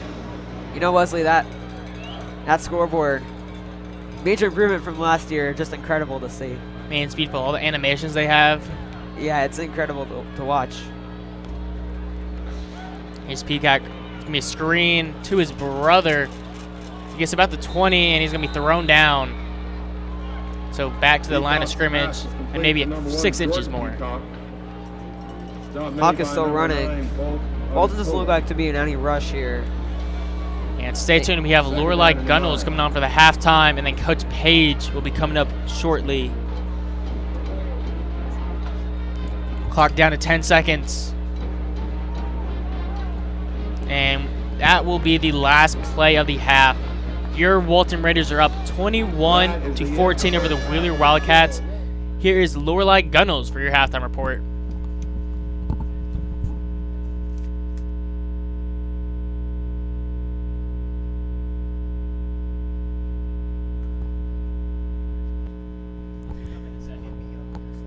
So the Raiders have been doing really good with defending the run against Greg Kendrick. However, they are getting in trouble with the flags. They've had 2 holdings and about 2 illegal shifts. That's really just shooting them in the foot and keeping them from maximizing their full potential on offense. Another thing that they need to be aware of is the skirmishes on the field. They're having trouble fighting with Wheeler, and they definitely need to minimize that because that can lead them to big trouble later in the half. They've had 3 touchdowns with Christian Peacock, Christian Govincha, and CJ Jordan each having one, and Daniel Strickland has been 3 for 3 with his field goals. They've limited Wheeler to 2 touchdowns with Matthew Morris and Brock Adams each having 2, and they've been running the screen pass a lot, which is a very interesting choice, and it's working a lot for them.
Okay. Yeah.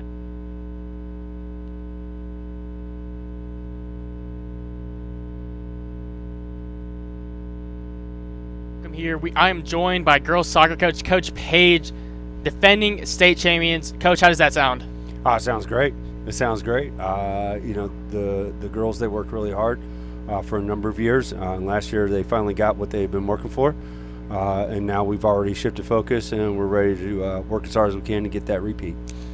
And how was that celebration down with your girls down on the field? How did you feel during that moment? Extremely proud. Extremely proud of the effort that everybody that's involved with the program has put into the program. There has been a lot of sleepless nights with the coaching staff, a lot of effort with the players on and off the field to make this program what it is. So extremely proud of their effort and the fact that they finally broke through and were able to get that championship. Yeah, I know there's so many talented young ladies on that team. I know there's too many to mention, but what are some of the ones that you were kind of looking at as like you were just like a proud coach moment? You mean former players or returning players? Either works. Either one. Obviously, our captains last year, Grayson Aylen, who she was not a captain but definitely was a leader on the team. Her performance, especially in the state championship game, you know, she had a shutout, 2 saves in the PK in the PKs, and then you know, of course, the back line, Lila Gillette and Haley Schutz were great. You know, this year coming back, we have Amber Primack, Nicole Norbehest. They're 2 of our captains. We're looking forward to having Morgan Sillette back. Ellery Grant, who really proved herself last year as a junior. She's a senior this year. We have a lot of young talent coming in. We have a goalkeeper, MK. She's looking for an opportunity. She's been a varsity player for 3 years, and now she's going to get an opportunity to prove herself in the goal. There is an entire list of players that we're excited to have. We're basically just reloading. And we just did our captain process and elected our captains for the upcoming season. And I think the coaches are excited that it's obvious that we have created a culture of success, and the athletes understand what the expectations are. So, yeah, and so just before we talk about the team from this season, talk about the team from last season. What was really, besides the state championship, obviously it was probably your favorite moment. What were like your favorite moment from that team that went on to win state? There are a couple of them. You know, really just our performances in the region. We don't give up goals in the region. We've gone 3 years in a row without giving up a goal in region play. That's something we're extremely proud of. And during that region play, we were always missing a few players because of club events. And we still managed to maintain our standard regardless of the fact that we're missing players. The players that are next ones up, they step up, perform well. The Harrison game, I mean, that game, it is always a close game. It's almost always 1-0, 2-1, penalties. And the fact that we went there, hostile environment in the quarterfinals with a lot of pressure, managed to keep level heads and really perform well. So that's definite moment that I will remember from that team. And then last thing, looking forward to this upcoming season. What are you guys really doing now with a target on your back as defending state champions to go for the repeat? Our standards higher. We understand that you know, what we did last year is not going to be good enough. Again, I've already talked to the captains, I've already talked to the returning players. Our standard is going to have to be higher than it was last year. I think, you know, one of the things that I asked them about when they applied to be captain was what our style of play is, and we think we have a very good grasp on what our style of play is and where we need to improve it. So it is, we want to get on the offensive side. We want to be that offensive juggernaut and still maintain, because we've had such a high defensive standard. We want to keep that and then see if we can improve on the offensive side of the ball. And I think we have the pieces to do it, and we're going to be excited to see some of the young players that come in as well. All right, well, thank you to Coach Page for joining us. Congratulations on your state championship, Coach. Thank you for having me. When we're back, we'll be back for the second half of action here with Walton leading 21-14 over the Wheeler Wildcats. Go Raiders.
All right, and welcome back to Raider Valley for the start of the second half. Walton's up 21-14. And Wesley, what do you think about that first half from Walton? We saw a very good offensive drive from Walton in the beginning. How do you think they'll expand on that? Well, I mean, I think that this Raider team has just done a great job. That opening drive was just amazing. They went down, beautiful kickoff return from Christian Andrews, and then Christian Peacock, Christian runs it in for the score. And since then, that offense has not looked back. This is an offense that has been high-powered, high-flying all night. We have a touchdown on all three phases: QB run, running back run, and then QB pass. And the offense, I feel like, has gelled so well around Christian Peacock throughout the season, and we're really reaping the benefits of that tonight. Yeah, and the Wheeler defense, how do you think they need to make the adjustments to stop Walton's offense? Well, I think that they just need to really crack down on Christian Peacock, especially his running ability, because once they shut down his running ability, that forces him to pass, which eliminates one of his better games, which then allows him to become one-dimensional, similarly to how the Walton defense has really viewed the Wheeler offense as more of a one-dimensional run-first offense, which is how Wheeler's ended up getting a couple big plays that I know that Coach Bruner's talking that over. We're going to be great. We're going to be set in the second half. Yeah, and also here, the most important game of the region, North Cobb versus North Paulding. It's 10-10, 6 seconds left in the second quarter. North Cobb just kicked a field goal. That's going to be very important in deciding who is the number 1 and number 2 seed in our region. Yeah, I mean, North Paulding, all credit to them. They've done a great job over the last couple of years of getting better and better. Now they're going toe-for-toe with North Cobb, and then eventually we're going to play them. And they've just done a great job of establishing themselves as one of the better teams in the state. And now it's all coming together for the Wolfpack. All right, so 2 minutes left until we start the second half. And Wesley, I mean, what do you think the Walton defense has to do? We talked about the offense. What do you think the defense has to do? Because Wheeler's been running, and they've been getting yards. I'd actually say on the contrary. I think we've done a pretty solid job of guarding their run game. You know, obviously that they've had some, 10-yard gains, 15-yard gains, and whatever. When they run that much, that happens. What I think we need to do a better job of is when they pass. Because they run so much that when they pass, we haven't been expecting it. That's how they got the opening touchdown. They picked up a third down on that, and then one time when they went to pass, quarterback rolls out of the pocket, picks it up with his legs. So we haven't really been used to them passing the ball. Like maybe when we get North Cobb last week, we were very used. That's a very pass-heavy team. And then we get to this team, very run-heavy, runs almost all the time. And to their credit, they've done a great job. Greg Krendrick has not had the best of games for his standards. Yeah. I think we've done a great job of wrapping him up. But as a defense, we just need to get better and more aware of these situations. On third down, they've passed the ball multiple times, especially on this third and short, third and mids. Third and fours in particular has been really what's been getting Walton. If we can crack down on those, we'll be set. Yeah, and also Christian Peacock. We've seen him do everything on the options, on the RPOs, on the passes. What do you think he has to continue if he wants to be successful?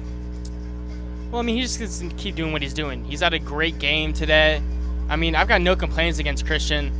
I mean, honest to goodness, we haven't really passed the ball that much, but when we have, Christian has been very good with the football. And one of the things I've been crediting him on a lot is he's very smart with the football. He doesn't make dumb decisions. If there's a bad pass, whatever, that happens. You're a quarterback. You're not perfect. You throw bad passes. But what he has done so well of is just this decision-making is just next to the top of the list through the state of Georgia. And this is a state that has multiple Power 4 commits, multiple D1 commits, and Christian Peacock is right up there with the best. All right, here we're ready to start the second half. Wheeler comes back onto the field.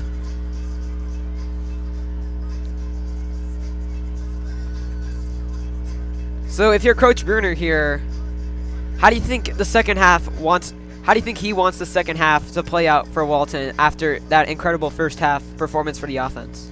Well, I think the offense has kind of been, the high point. I mean, they've been spectacular tonight. Now what I think he wants to see is probably going to be some defensive improvements. Not to say that defense has been bad, but there's just been those couple of plays that they've had where I think Walton's going to want to crack down on those. And I know Coach Bruner, he's going to make some great halftime adjustments, and we'll see a much better team in the second half. And saying that, we're already up 7. So that just goes to show how good this Walton team is. Yeah, and Wheeler will receive the kickoff here to begin the second half.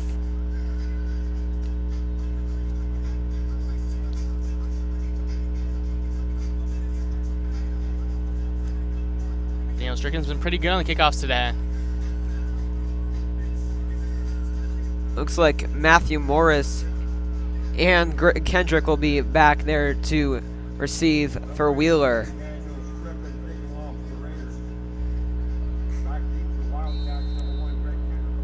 Here we go to start the second half here.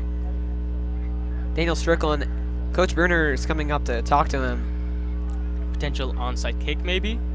I mean, if I know Coach Bruner, he's probably going to do that. He goes for a solid, at least one onside kick a game, and we haven't seen that yet. Nope, he's just going to kick it off. And that's a fair catch from Brock Adams. Yeah, and Adams was the one that caught that fair catch earlier where he, like, really didn't signal it too well, and, like, the Walton team, like, started to tackle him.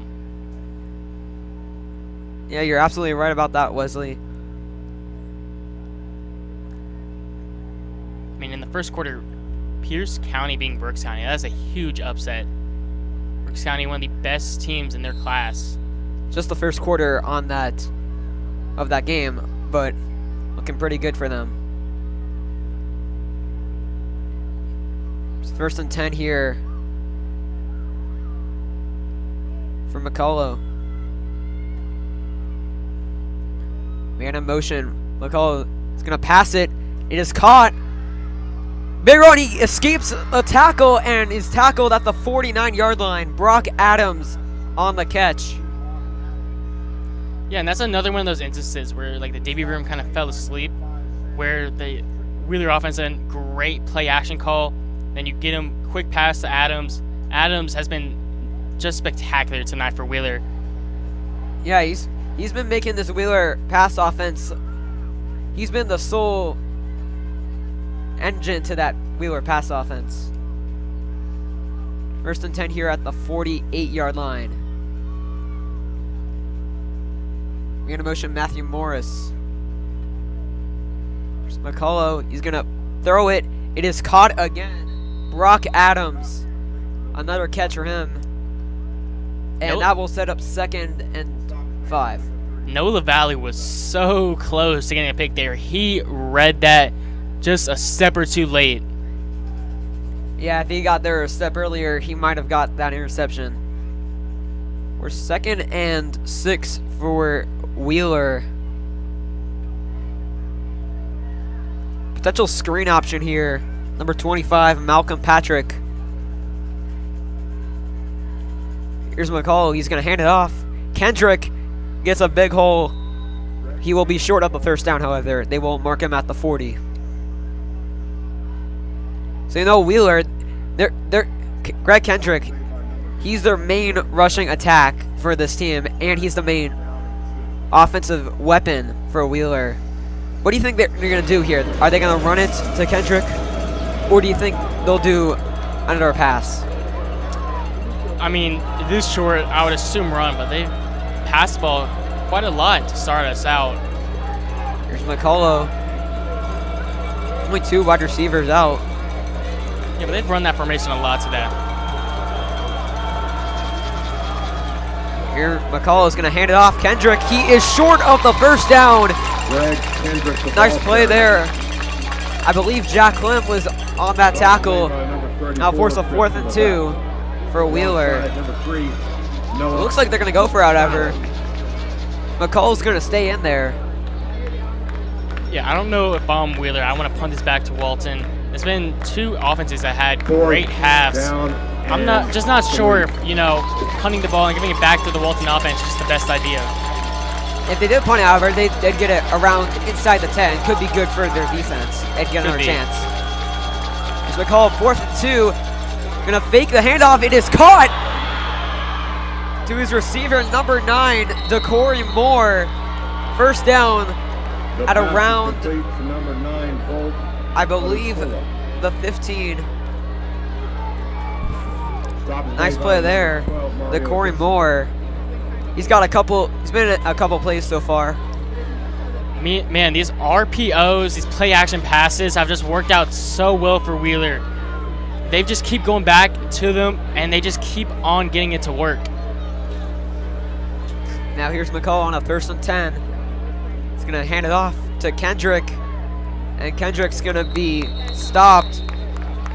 Big tackle there from number 88, Christian Beard. Stop is made by number 34, Christian Levesque.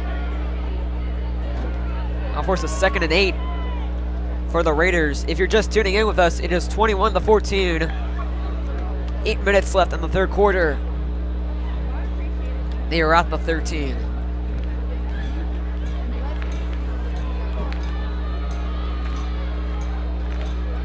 Second and 8. Here's McCready. He's gonna hand it off. Kendrick gets a couple of yards before being stopped at the 14-yard line. And there you go, Walton all over that again. That's going to bring up a 3rd down, and it's another big one for Walton.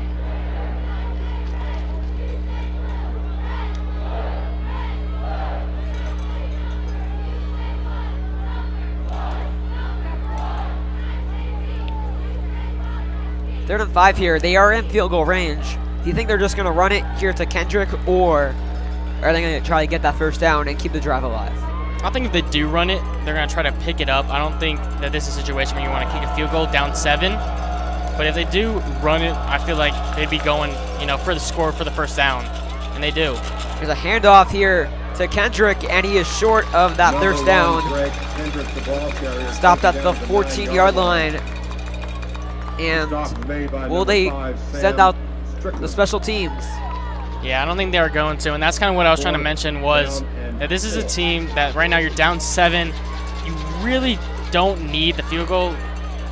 They could probably make it from here, but in terms of the game, the full aspect, this is just a situation that you're going to want to pass the ball in. Here's 4th and 4. Big play here for Wheeler. And a timeout called for Wheeler. Gonna discuss the play. So Wesley, 4th and 4 here. I mean, a field goal isn't likely because they're down by 7, but it could happen. Or do they just want to keep this game alive and tie up the score? I think they can go for it. I think they were showing the aggression. They showed the aggression earlier when they went to the earlier 4th down.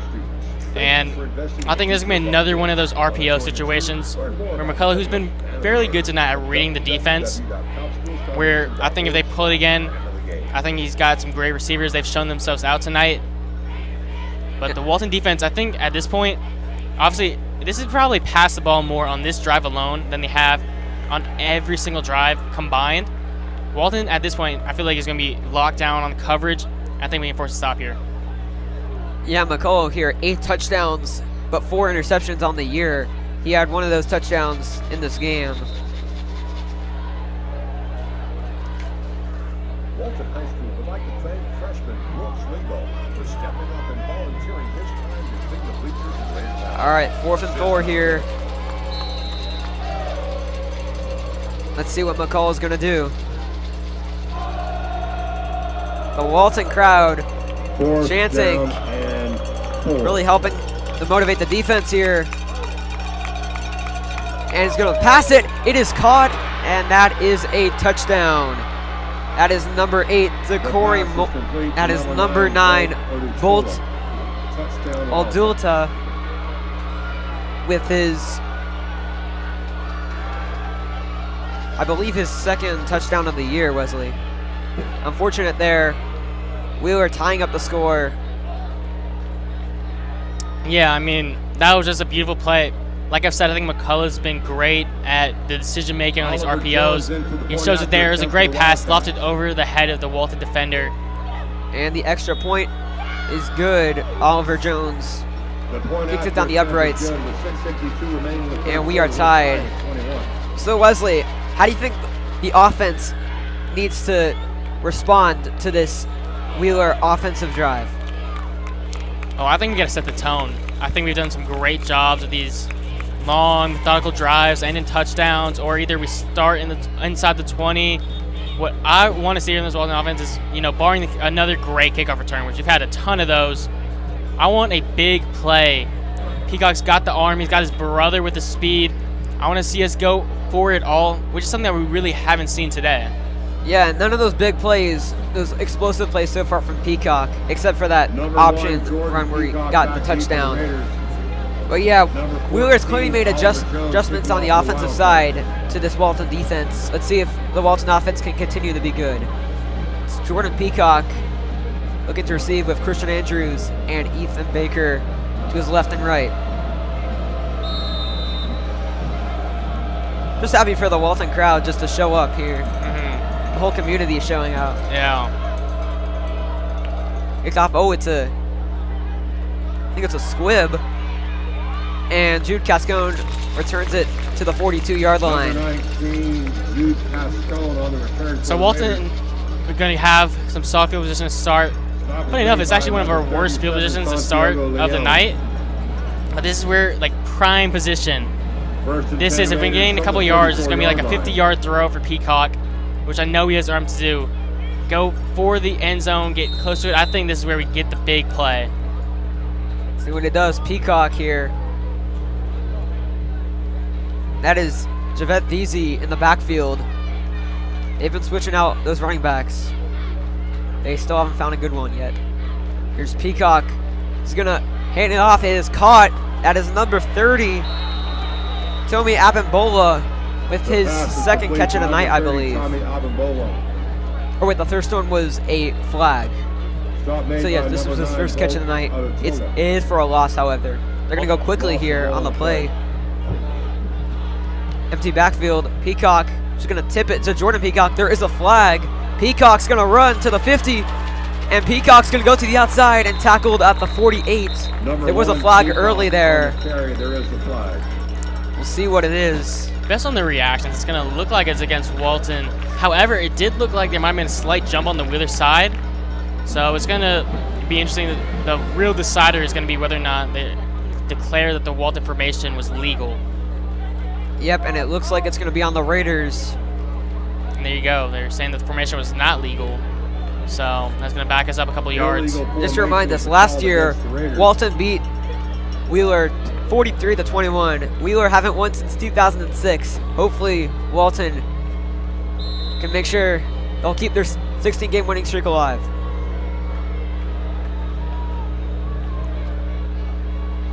Second down and 16.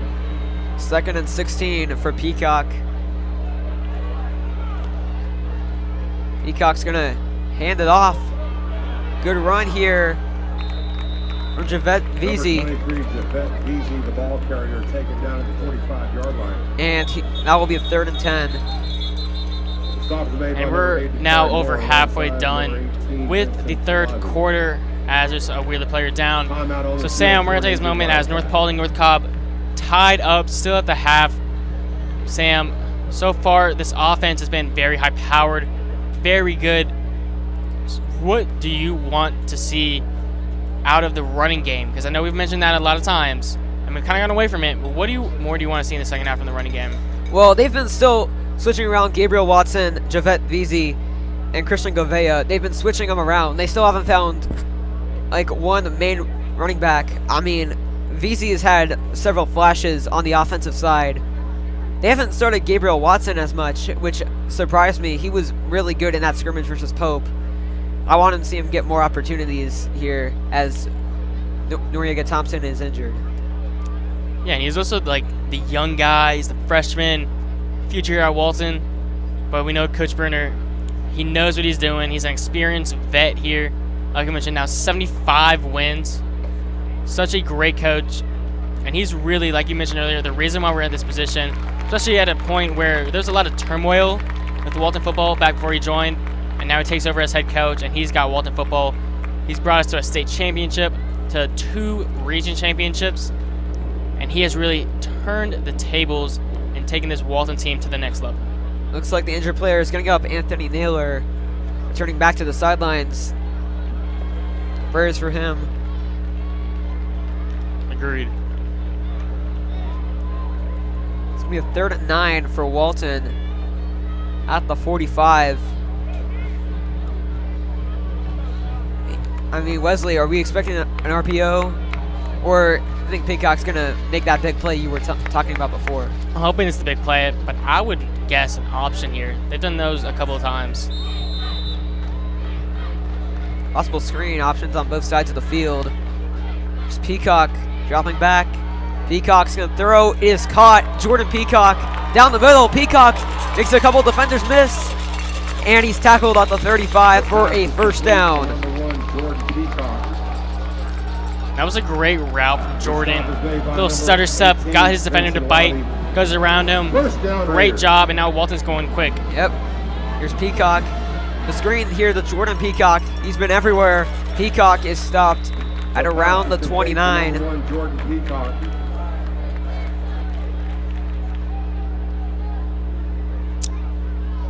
That's Jordan's 5th catch of the night. He's been absolutely electric this game. He's been everywhere. Agreed. Here's 2nd and 3. Peacock's going to take it himself on the option. Peacock down the middle, and he gets to around the 17-yard line. Christian Peacock. You know, Peacock, he has the dual threat ability. That's a big factor here for Walton and how they handle these offensive drives. And here's that freshman we were just talking about, Gabriel Watson in at running back. And here's the handoff here. Here's Gabriel Watson down the middle, and he will be called short of the first down, it looks like. The stop is made by number 44, Chase Greenwood. Apologies, it's Christian Govea, who already has a touchdown tonight, his first career varsity touchdown. Here's Peacock.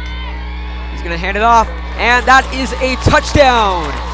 Watch the flag, though. But there is a flag, unfortunately. There is a flag. Peacock on the ground in despair. In the Rohan Law red zone. We are in the Rohan Law red zone.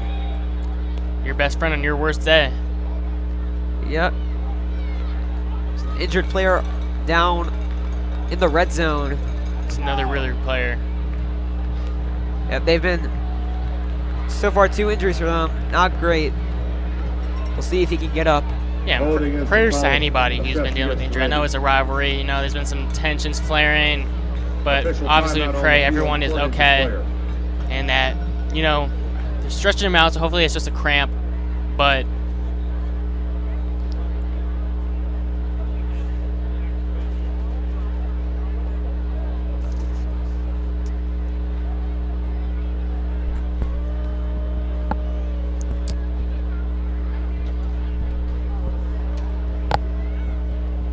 anyway, Sam, so now we have only 4:21 to go in the 3rd.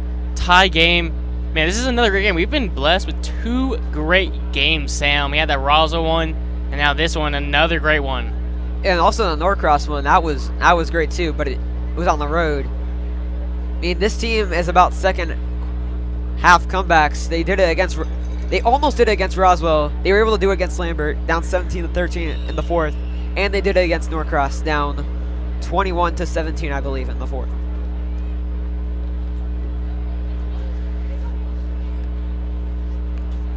And yeah, also Coach Bruner here, he's done very good developing the culture here at Walton, making sure our guys are focused. Here, as the Wheeler player got up, walking to the sideline, prayers for him. Yeah, and that's good to see that he's able to walk off on his own strength.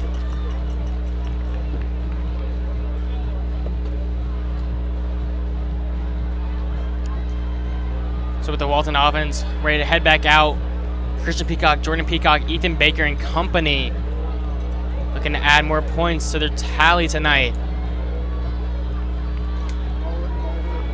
The Walton Raiders. All right, here is 1st and 16, I believe, after that penalty.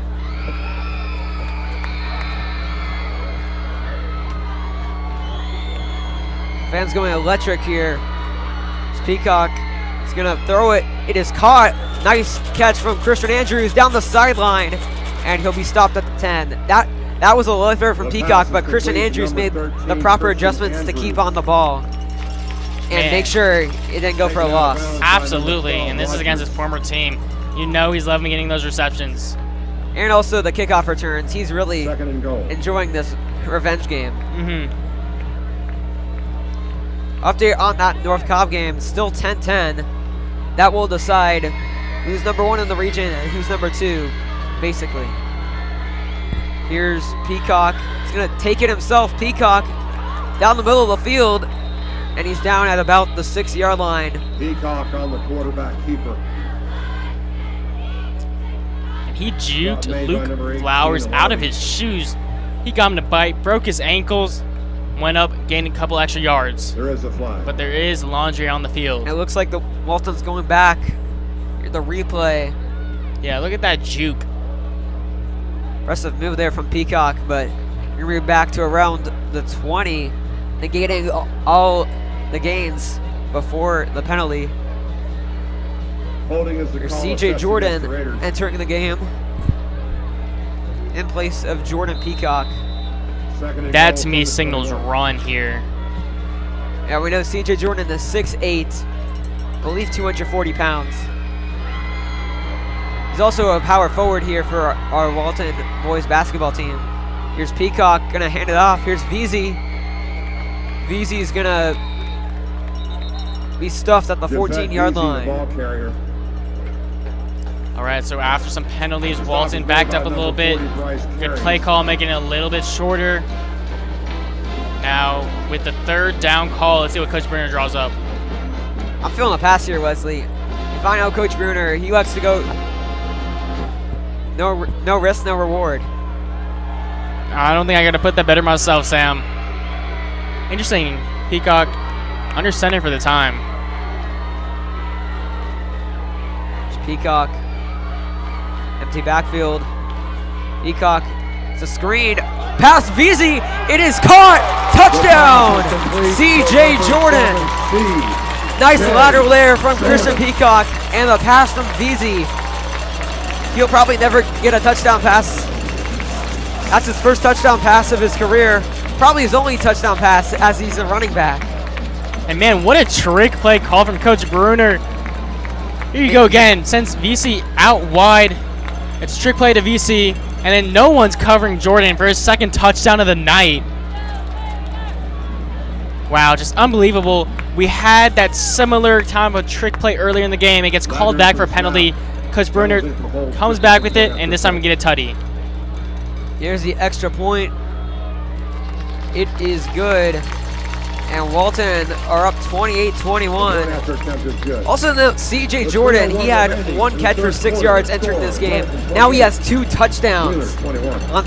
On 3 catches, he's got 2 touchdowns already. Major comeback for him. Man, I don't even say it's a comeback. He is just so good. You know, and obviously there's going to be a learning curve. It's a new position for him.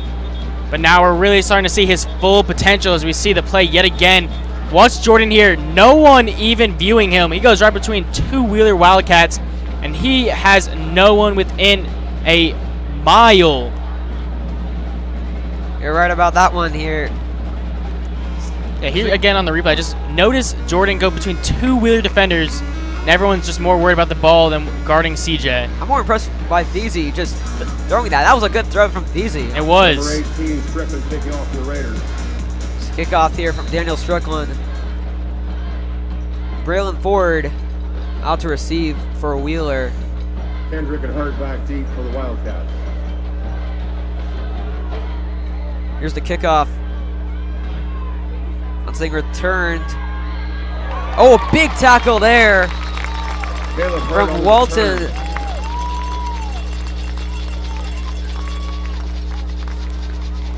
That was number 5, Sam Strickland here on the replay. The stop is made by It was a low number kick, 31, but look at Sam Strickland on that big tackle.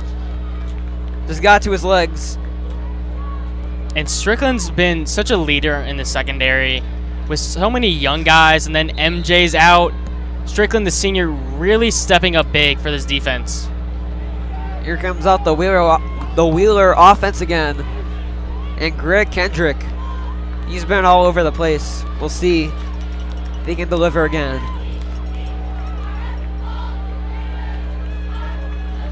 Here's McCullough, is gonna hand it off. Here's Kendrick again. He will have a 2-yard gain. You know Wheeler loves this rushing attack, but sooner or later they're gonna have to focus to a more pass-heavy attack because Walton's making the proper adjustments on the defensive side to stop the rushing attack. And they have. I think they've done a great job guarding Kendrick tonight.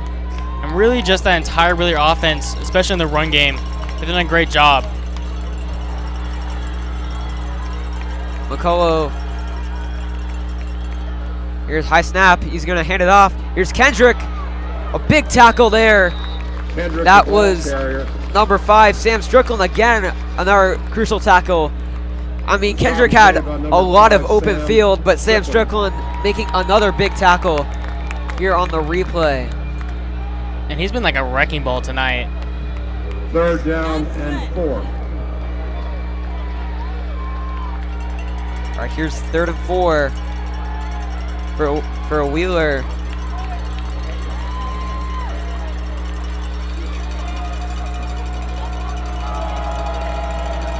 Walton crowd coming alive. Handoff here again. Kendrick again.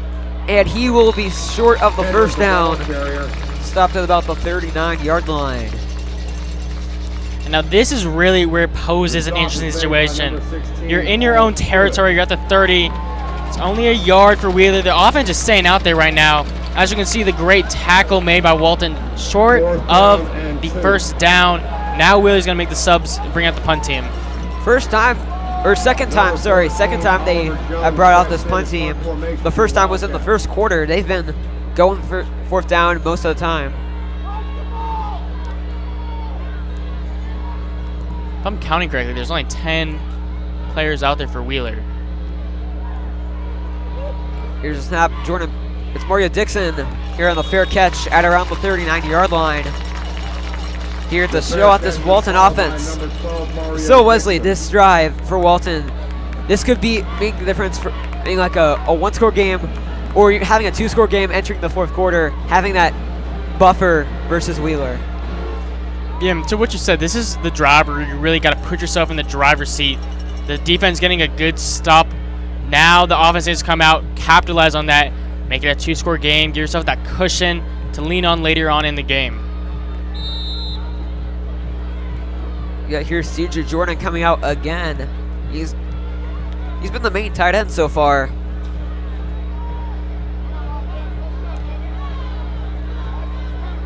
All right, here's Peacock taking the snap at the 40. Jude Cascone in motion.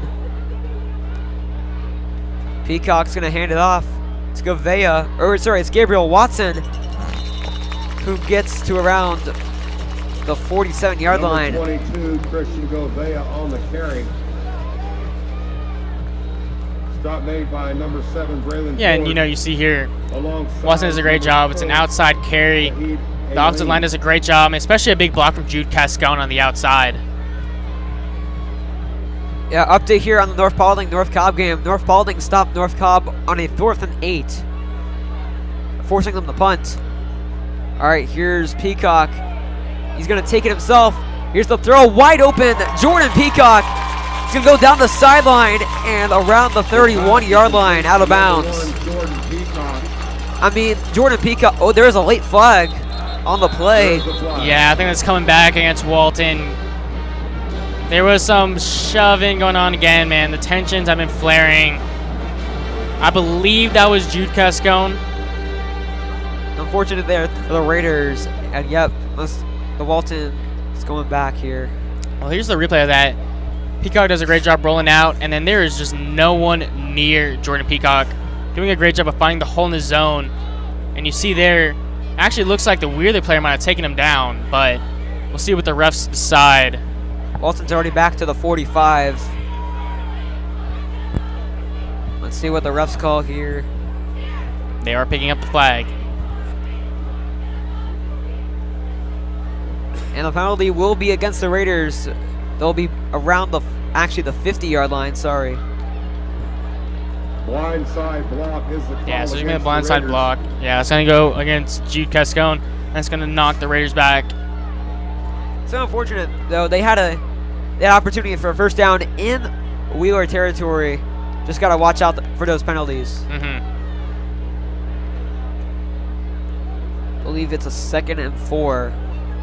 2nd down and 1. Or sorry, 2nd and 1.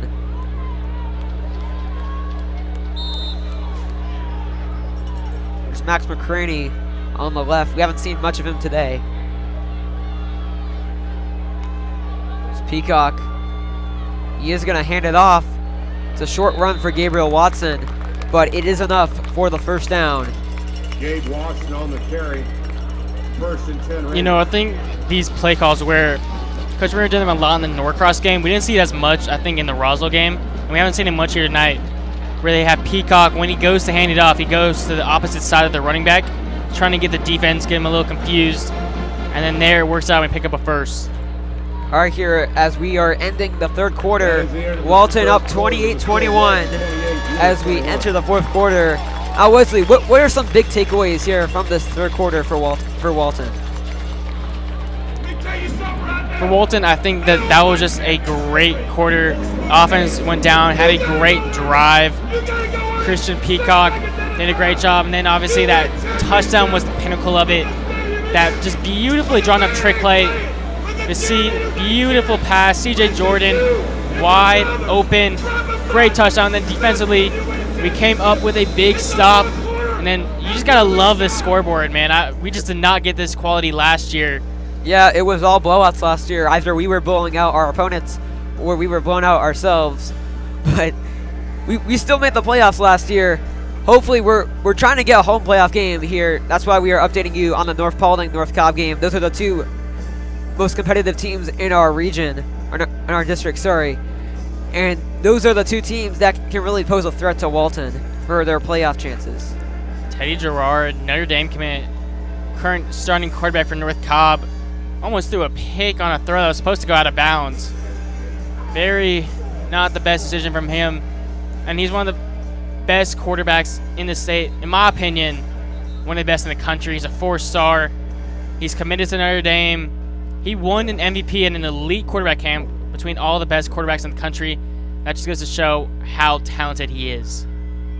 Right about that one. Here comes the 4th quarter here.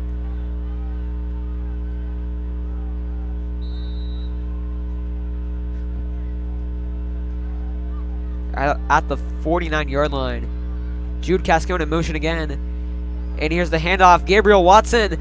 And he's got room. Gabriel Watson down the sideline. Gabriel Watson makes a man miss and gets to around the 8-yard line. That's what I wanted to see from Gabriel Watson. I've been talking about his incredible ability, just his speed, his agility. That play shows it all. And what a run. It's a beautiful handoff. Look at these blocks to the outside. Cascone again. He's such a good blocker. I think people a lot of times talk about his hands, his size. His blocking ability for a tight end is just spectacular. And here's Peacock. He's going to hand it off. This time it is Govea under snap, and he will get to around the 6-yard line. And there's this big run again. Just a beautiful hole, and then making the man miss. Great job from the halfback. 2nd and goal. Here's a timeout called. And it is on Wheeler to take the timeout here. Now, what do you think Wheeler has to discuss in this timeout here about how they're going to stop that big run there from Gabriel Watson? I just like to, I don't even understand, his decision. They're already down a timeout. This is their 2nd. Now with only 1 left. This is a game that could go down to the wire. You want to save those timeouts. Obviously, Coach Love's probably talking something over. He hasn't really liked what he's seen from his defense. Just gave up a big 40-plus yard run. Might want to get his defense, get your head straight. Yeah, you're right about that. Let's talk about Gabriel Watson here. He wasn't getting much activity here in the first half, but he's shown up in the second half definitely. Yeah, and this whole running back core has just been spectacular today in the absence of Nori Thompson. Without them, everyone's really been eating. If you see, he obviously has a touchdown pass. Gavoa obviously has the rushing touchdown, and then Walton, he's shined. Just everyone's really eating in the absence of Thompson. Yeah, especially because Walton's a mainly rushing attack under Noriega Thompson. He's had like 500 yards for this team and 3 touchdowns. He's been the main focal point of this offense, and I like to see that they're spreading their offensive ability to 3 other running backs. Looks like Gabriel Watson will be back out there after that big run. Ethan Baker replaced by Christian Andrews. Looks like they're going to go for a run here. They have CJ Jordan and Jude Cascone on the field. Here's Peacock. He is going to hand it off, but the run goes nowhere as he is stuffed. Force a 3rd and goal. If you're just joining with us, Walton's up 28-21. 11 minutes left in the 4th quarter. And another update on that North Paulding game here. Still 10-10. North Cobb had that 4th down where they punted the ball. North Paulding here in field goal range. Interesting decision. You know, it's definitely a design play call, but both sides receivers just switch positions. Here's Peacock. He's going to throw it to the end zone. It is nearly intercepted there. Number 7, Braylon Ford, and number 9, Bolt Odula collided with each other. A massive blown opportunity for Wheeler, and it looks like the kicking team's coming out. Oh man, Odutola had that in his hands, but then his teammate comes and slams into him and he drops it. That's gotta hurt. Yeah. And here we have around a 31-yarder here. Daniel Strickland, he's made it from longer. Here's the kick. And it looks good, and it is. Walton will be up 31-21. Here. So what do you think here about the Wheeler defense? They had a major blown opportunity with that collision. How do you think they need to recover from that? Yeah, well, I mean, obviously that's devastating. If they got the interception, it's still a 1-score game, and now it's a 2-score game. That could be one of those decisive plays that really comes back to bite them. But right now, this offense needs to adjust from that. You got to move on. It's a 2-possession game. They've got to move quickly. And this is where that really running game really kind of hurts, because, you know, they get these 3-yard, 4-yard gains. But right now, 2 possessions, 4th quarter, you need big gains. You need big plays. And they just haven't got that from the ground game today. Yeah, I mean, Walton, they've pretty much stopped this rushing attack. They've been forcing passes from Wheeler. Not their strong suit. They'd much prefer to rely on the run game as they had these past 4 games. Here's Daniel Strickland is going to kick it off for Walton. Kicks a little bit low. That might have been a good thing. Here as Walton's all over Landon Harper here and stops him at the 20. Here comes this Wheeler offense. This is probably this is one of the biggest drives here for Wheeler. They have to score here, most likely, if they want any chance of surviving. Yeah, no points here equals no win. Absolutely. And if they do not score, they have to do it, and like, they cannot pick up first downs here and then not score. The second they get their first down or second first down, at that point it's score or nothing. You're right about that. They're running double running back here. It's a secret second option, Javon Mangum.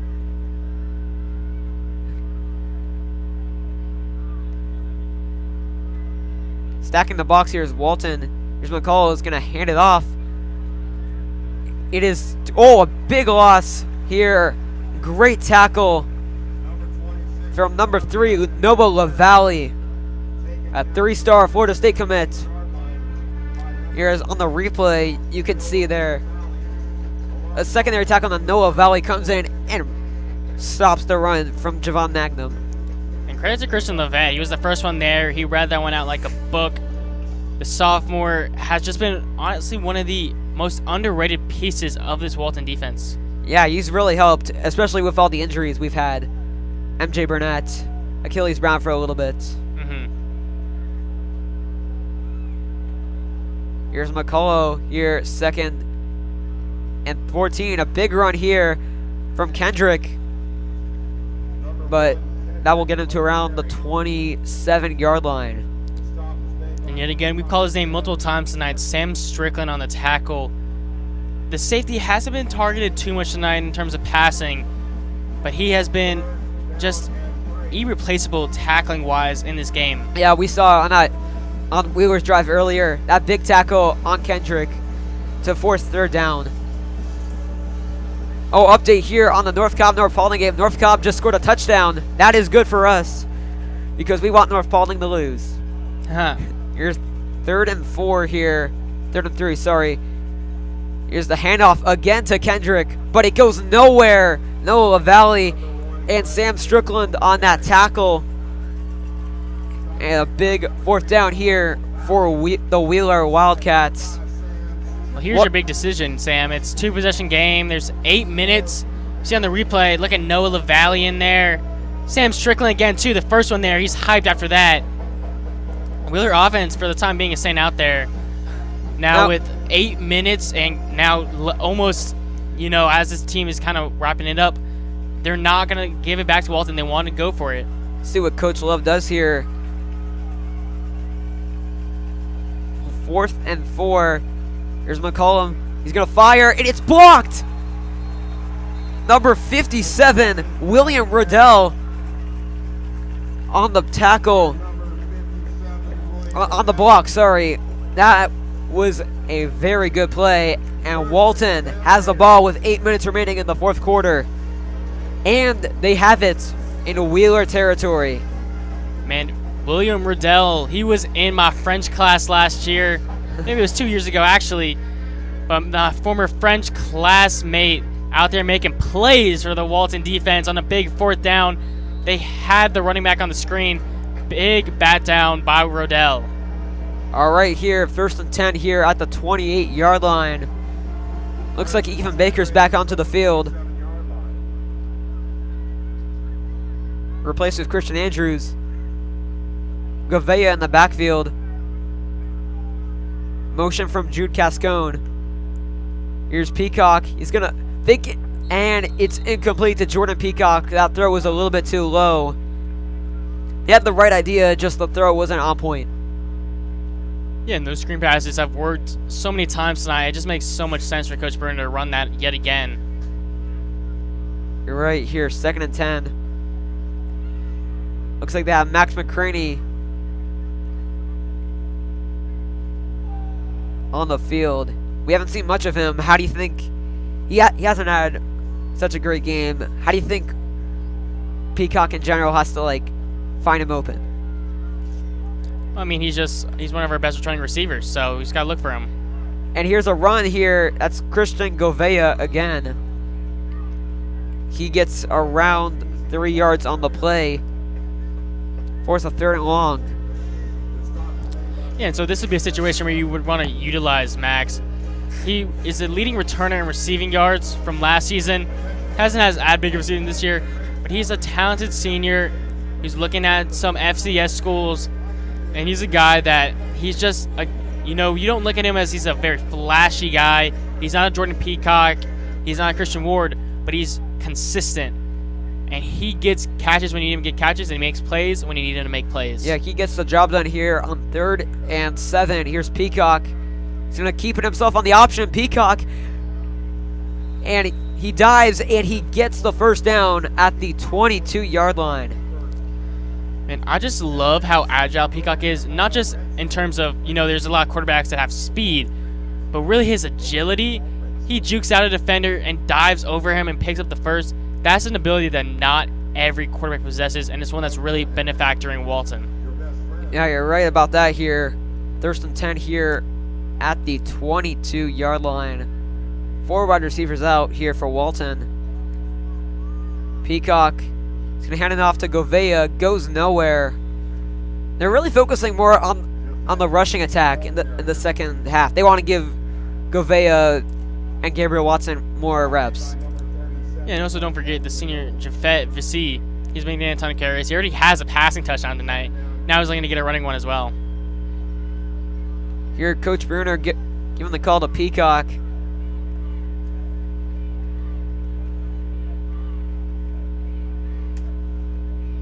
Javette Vesey here in the backfield.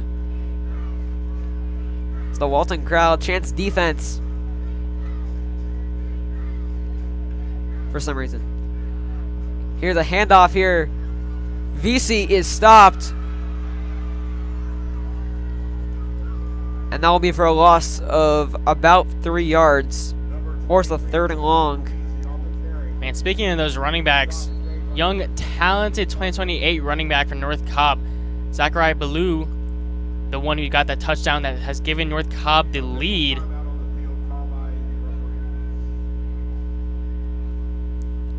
There's a timeout called with just under 6 minutes to go.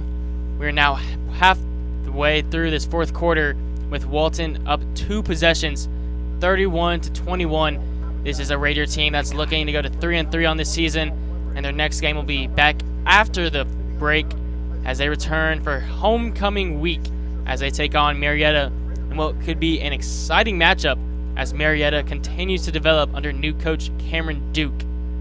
Yeah, it'll be very exciting to see that homecoming game. Last year's homecoming game was a blowout. Walton destroyed Etowah 42-10, I believe was the score. I'd like to see a more competitive game, honestly. I like those competitive games more. And we just like to shout out our broadcasting crew. You see Kai Crawford over there, hard at work. Yeah, you work, Kai. Yep. Kai, I think you just heard me, but he's looking around. Wave to the camera, Kai.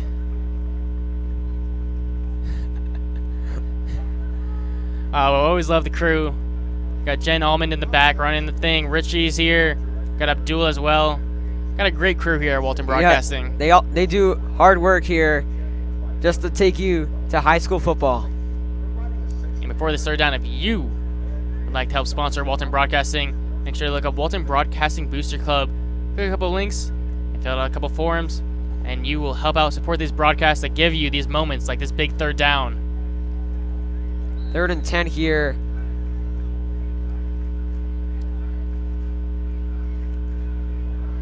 CJ Jordan and Jude Cascone on the right. He's going to hand it off again. Gabriel Watson on that play. Force a 4th and 7. And the kicking team is coming out. Yeah, that's a smart decision. Be smart with it. Don't risk turning the ball over. Hand it off. Let Jafet get a couple yards. And then we can go kick a field goal.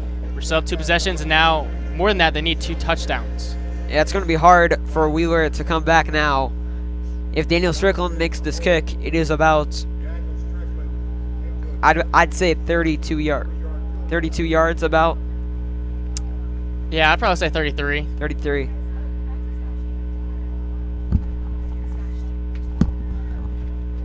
Here's the 33-yard kick from Strickland, nearly blocked, and it is good.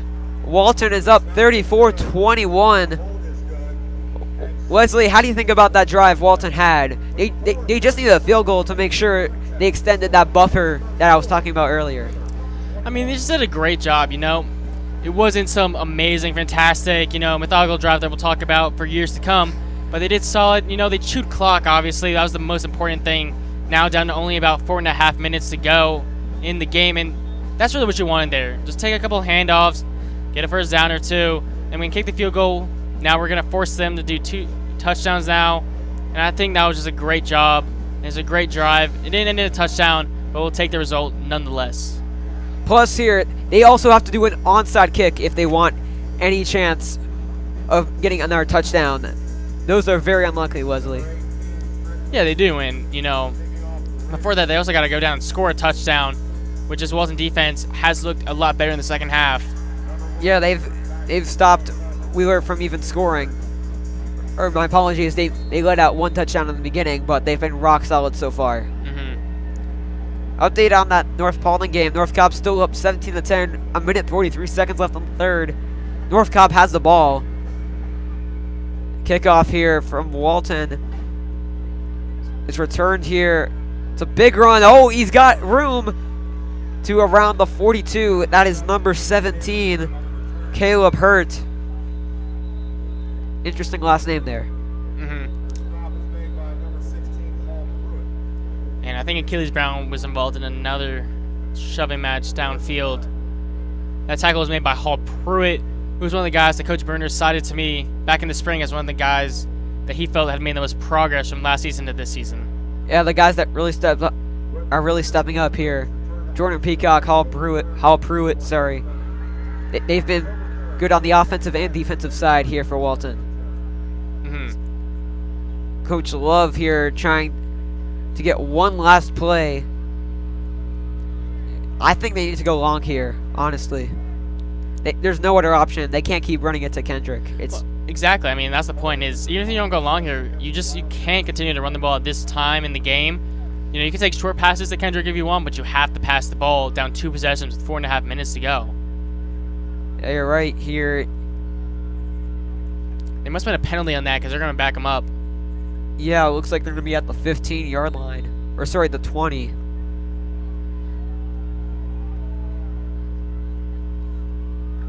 Last chance for McCullough. And in motion number 25, Malcolm Patrick. A long throw here. It is incomplete. Looking for number 11, Matthew Morris. Great coverage there from Walton. Yeah, that was Mario Dixon. He did a great job. Might have got away with a slight hold, but he did a great job keeping up with the receiver and forcing the pass breakup. If they don't see it, it doesn't matter. So I mean, I didn't see anything. I mean, maybe I just made that up in my head. So Russ didn't see it, but you could definitely tell the receiver wanted that call. I think they're going to be doing more long passes here after that first down. Same formation here. McCullough, he's going to throw it, is caught. You need to get out of bounds, and he does. They will call it a first down. You know, it's fine. That was a zone coverage look from Walton. Really finds the hole in the zone. They pick up a first down. But, I mean, it's 11 yards. I mean, if you're Walton, that's fine. Let them keep taking their 11 yards and keep them away from the end zone. Because Wheeler wasted two timeouts in the third quarter, now they have to get out of bounds if they want to keep the clock where it is at 4 minutes and 13 seconds. Here's McCullough. He's going to go long. The throw. Where was he throwing to? That is the question. Targeting Matthew Morris, but nowhere near him. Mario Dixon got pretty close on that one. I mean, that was all forced from Jude Cascone. He got in immediately with the pressure, got around his blocker and forced the pressure and forced that bad throw. Here, people tuning in, 34-21, Walton, 4 minutes and 7 seconds left in the fourth quarter. Wheeler getting a miracle to win. McCullough dropping back. McCullough escaping a tackle. Targeted Drew Cascone, just flips it to his running back for a gain of like 1 yard. Forces a 3rd and 9. Yeah, I'm Walton with the pressure everywhere. McCullough just having to just get it out. Again, unfortunate. Time just going to keep on ticking away. Precious time the Wheeler does not have a lot of.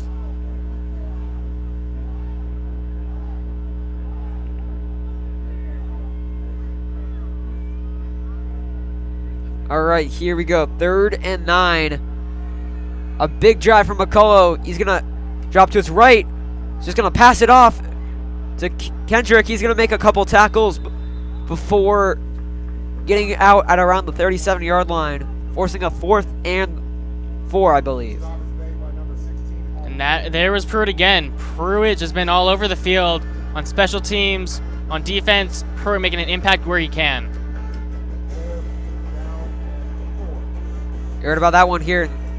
Update to the North Cobb-North Paulding game. It looks like North Cobb scored a touchdown. It's 24-10 North Cobb. 32 seconds left in the game. We are watching it live. Here's McCullough. He's going to drop back. He's going to fire. It is caught. Great tackle there from number 34, Christian Levette. I mean, he's been pretty underrated so far this year. Yeah, I mean, that was just a great tackle from Levet. Levet and other guys made a big impact, had 43 tackles going into the game. Clock is ticking over. 2 minutes and 58 seconds left. Here's McCall. He's going to drop back. He's going to run it, looks like. And he's going to get out of bounds at the 43-yard line. Not the play they wanted, but stop the clock. You know, and one of the things that has kind of not been there for tonight for Walton has been we haven't really forced McCullough under a lot of pressure, given they haven't really held on to the ball long.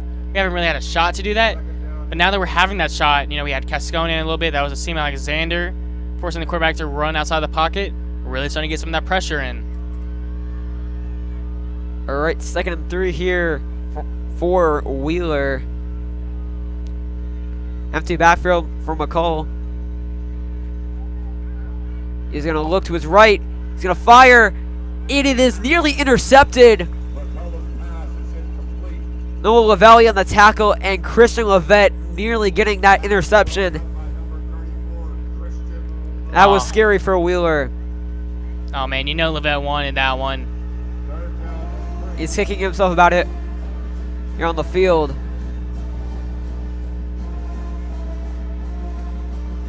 .243 to go in this ball game. This is a huge 3rd down for the Wildcats. They need to pick this up. I'm seeing the crowd here at Walton. I'm surprised. They're showing up. Even after the fourth quarter, even during the fourth quarter, sorry. There's still a lot of people here. There is an official timeout here.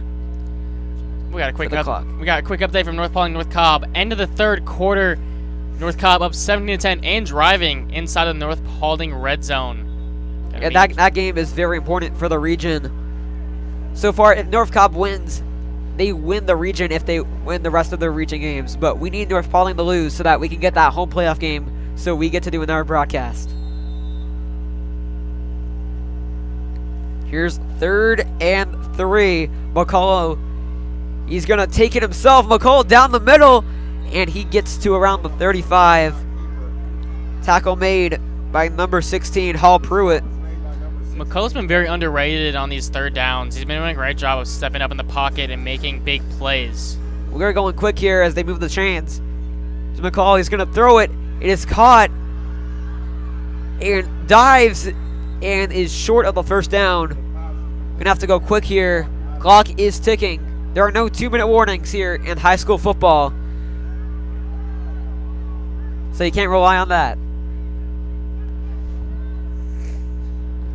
All right, here's 2nd and 3. McCullough driving his team down the field. He's going to try again. He's going to throw to his running back, Kendrick, who gets out of bounds, but gets the 1st down. And that's huge, getting out of bounds, stopping the clock. Wheeler going to need every second they can get. Clock stopped with 1:59 to go. And Jack Klim is entering the game. Once again, replacing number 26, Asim Alexander. 1 minute, 59 seconds left in the 4th quarter. Walton leads 34-21 if you're just joining with us. Here's 1st and 10. McCall has an empty backfield. McCullough dropping back. Gonna skip the pocket. He's gonna run it again. He makes a juke on Jack Klim and gets to the 10. They're gonna have to go quick if they want, because they're gonna move the chains. The clock will stop. Yeah, let them get those chains. That was a huge run for McCullough. You're going quick here. Here's McCullough again. Walton gets through, and it's dropped by Greg Kendrick. But that might have been a savior because it stops the clock. Yeah, I mean, just a draw from Kendrick. He had a couple of Walton guys trying behind him, none that he knew about. Hits him in the hands. Good throw from McCullough. Just couldn't hold on. Couple of defensive linemen switching out here for Walton. Trying to get to the quarterback, force a sack. And that will force Wheeler to use their only timeout because they wasted 2 timeouts in the third quarter. Gascon's had some pressure on this drive. He's checking in. Watch out for him on this play. Here's McCullough on a 2nd and 10. And it looks like Oh, this is not good. there's a flag here. And it is Delay of game. delay a game here on Wheeler. Ball drop him back 5 yards. Force a 2nd and 15. It's touchdown or nothing, pretty much. Touchdown or a loss for Wheeler. Can the Walton defense stop him? 2nd and 15. Here's McCollum dropping back, but there is a multiple flags on the field. False start. Oh, And man. That's a false start here on the offense. That's going to drop him back another 5 yards. Force a 2nd and 20 for Wheeler. These offensive penalties, Wesley, they've been killing him so far. They got to stop doing these penalties if they want any chance of winning this game. I mean, you had 1st and 10. Now you got 1st and 20. They keep moving the ball back. They keep making it harder on themselves. And now with time running out, they just cannot afford to keep backing the ball up. Empty backfield again. Here from McCullough on a 2nd and 20. McCullough is going to drop back. Escape the pocket. He's going to fire. It is caught. Number 2, Brock Adams. Can he get out of bounds? He does at around the 13-yard line. That'll force back to around the line of scrimmage at the original line of scrimmage at the to force a 3rd and long. 1 minute and 27 seconds left. Let's see what Coach Love drew up. I mean, that was just, a great job from Adams, just evading multiple tackles, getting out of bounds, stopping the clock. A real heads-up play. And here it is, he gets out from Sam Strickland, picked up a big block, and Christian, oh my goodness, Christian Beard laid out a Wheeler player. Here's McCullough here dropping back. He's going to throw. It is caught. Greg Kendrick on the catch. And did he get out of bounds? It looks like he did. Yeah, That will force a 4th down and 4. Yeah, Kendrick is down hurt. And Kendrick is down. That is a big blow to this Wheeler offense. He's been the main force here for this Wheeler offense. He's had incredible games so far. 738 yards on the year and 5 touchdowns. Plus the yards he gained this game. No touchdowns yet for him, but he's there. Man, a little disappointing. It's the game before break. All these kids want to go enjoy break, but instead we got a great game of football, which, in my opinion, it's a great thing. But, you got those casual students that, they just want to show up, take a couple pictures for the Instagram, But obviously, as a football fan out here, this is just what you want. Great game down the stretch, 2 rivals. And we just respect the student section who are staying out for this big game for Walton. Yeah, staying out here for the 4th quarter. 10 o'clock here it is. Great job, Raiders.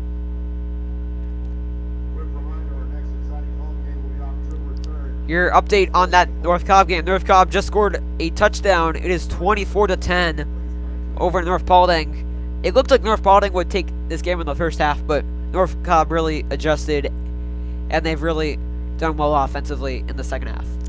And North Cobb just always one of the top teams in the state. Still looking for their first ever state championship, as Walton is as well. But they've got such a talented team this year. They're a very young team. I feel like next year could be a year that they really compete for state. As for Walton, I think we got another young team. But that's a North Cobb team that, down the line is definitely one to watch out for. Yeah, give it a couple years for our team to get to the state championship. We're getting there, definitely. We're making big steps after our 2023 state championship run, which was unforgettable. Yeah, I mean, as a freshman that year, it almost spoiled me in a way because, we went undefeated till the state championship. We dominated every game. it kind of set this like crazy expectation in me. Like, this is how high school football is. You know, where this, you know, like every game's gonna be domination, and you know, for Walton standards, it is. There's a lot of domination games. But then you got these close games against Wheeler, and it's just so much fun to watch, and it's so exciting. It really gets you in as a fan. Yeah, I love these close games. Blowouts for Walton are always good, but I like to see some close games from time to time. Here, Wheeler, Coach Love, let's see what he's got. Most likely the last play of the game, unless there's a penalty.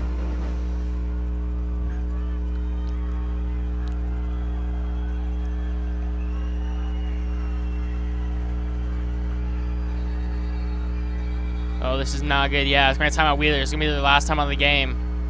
Yeah, if they need more time to discuss their play, maybe a miscommunication from the coach there.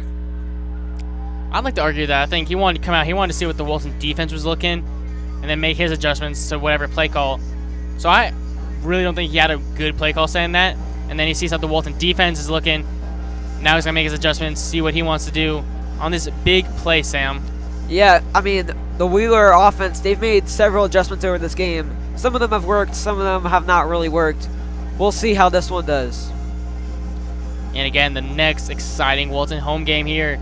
It's going to be live on the broadcast. Our next game as well, we have a bye next week, and then we return homecoming game against Marietta, a game that has big implications in terms of playoff seeding. These are two teams that always produce a great game, and we can't wait for that one. Okay, here, 4th and 4 again. The last play of the game, most likely. Here's Patrick McCullough. Here's McCullough. He's going to drop back. He's pressured. He's going to escape the pocket. He's going to throw it to the end zone, and it is incomplete. He was looking for his receiver, Matthew Morris. Couldn't make the one-handed catch, and that will most likely do it for Wheeler. They had a very good game, surprising all of us with how close this game was after all the 6-7 years of Walton blowouts. This has been one of the closest games they've had so far. Man, I got that Wheeler prediction right. I had 21 for Wheeler. I said 48 for Walton, but this offense has been electric nonetheless. Still with 34, they're just going to come out down, and then they're going to need twice with Wheeler all out of timeouts. And like you said, Sam, I mean, this has just been a great game. So much fun to watch. And that's really now back-to-back home games that have just been just so exciting to watch as a fan. And here's the first kneel from Christian Peacock, who is now with his 3rd win as a starter. That's got to feel good. Yeah, especially after being the backup here at North Cobb, who are still leading 24-10. North Paulding does have the ball. 8 minutes left in that game. Here, as we close out this game, it's been very entertaining for us, our crew, the fans. Here as the last play here from Walton here, just one more kneel, and there it is. Walton takes the game 34-21. A great game here from Walton. And here's Lorelei Gunnels for your post-game remarks. This has been Wesley Powell and Sam Visconti signing off. Signing off.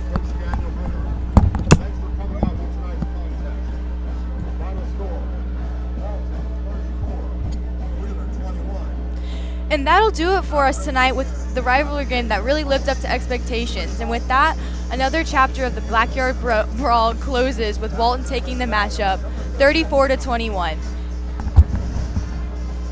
Thank you for being with us tonight, and we'll see you next time.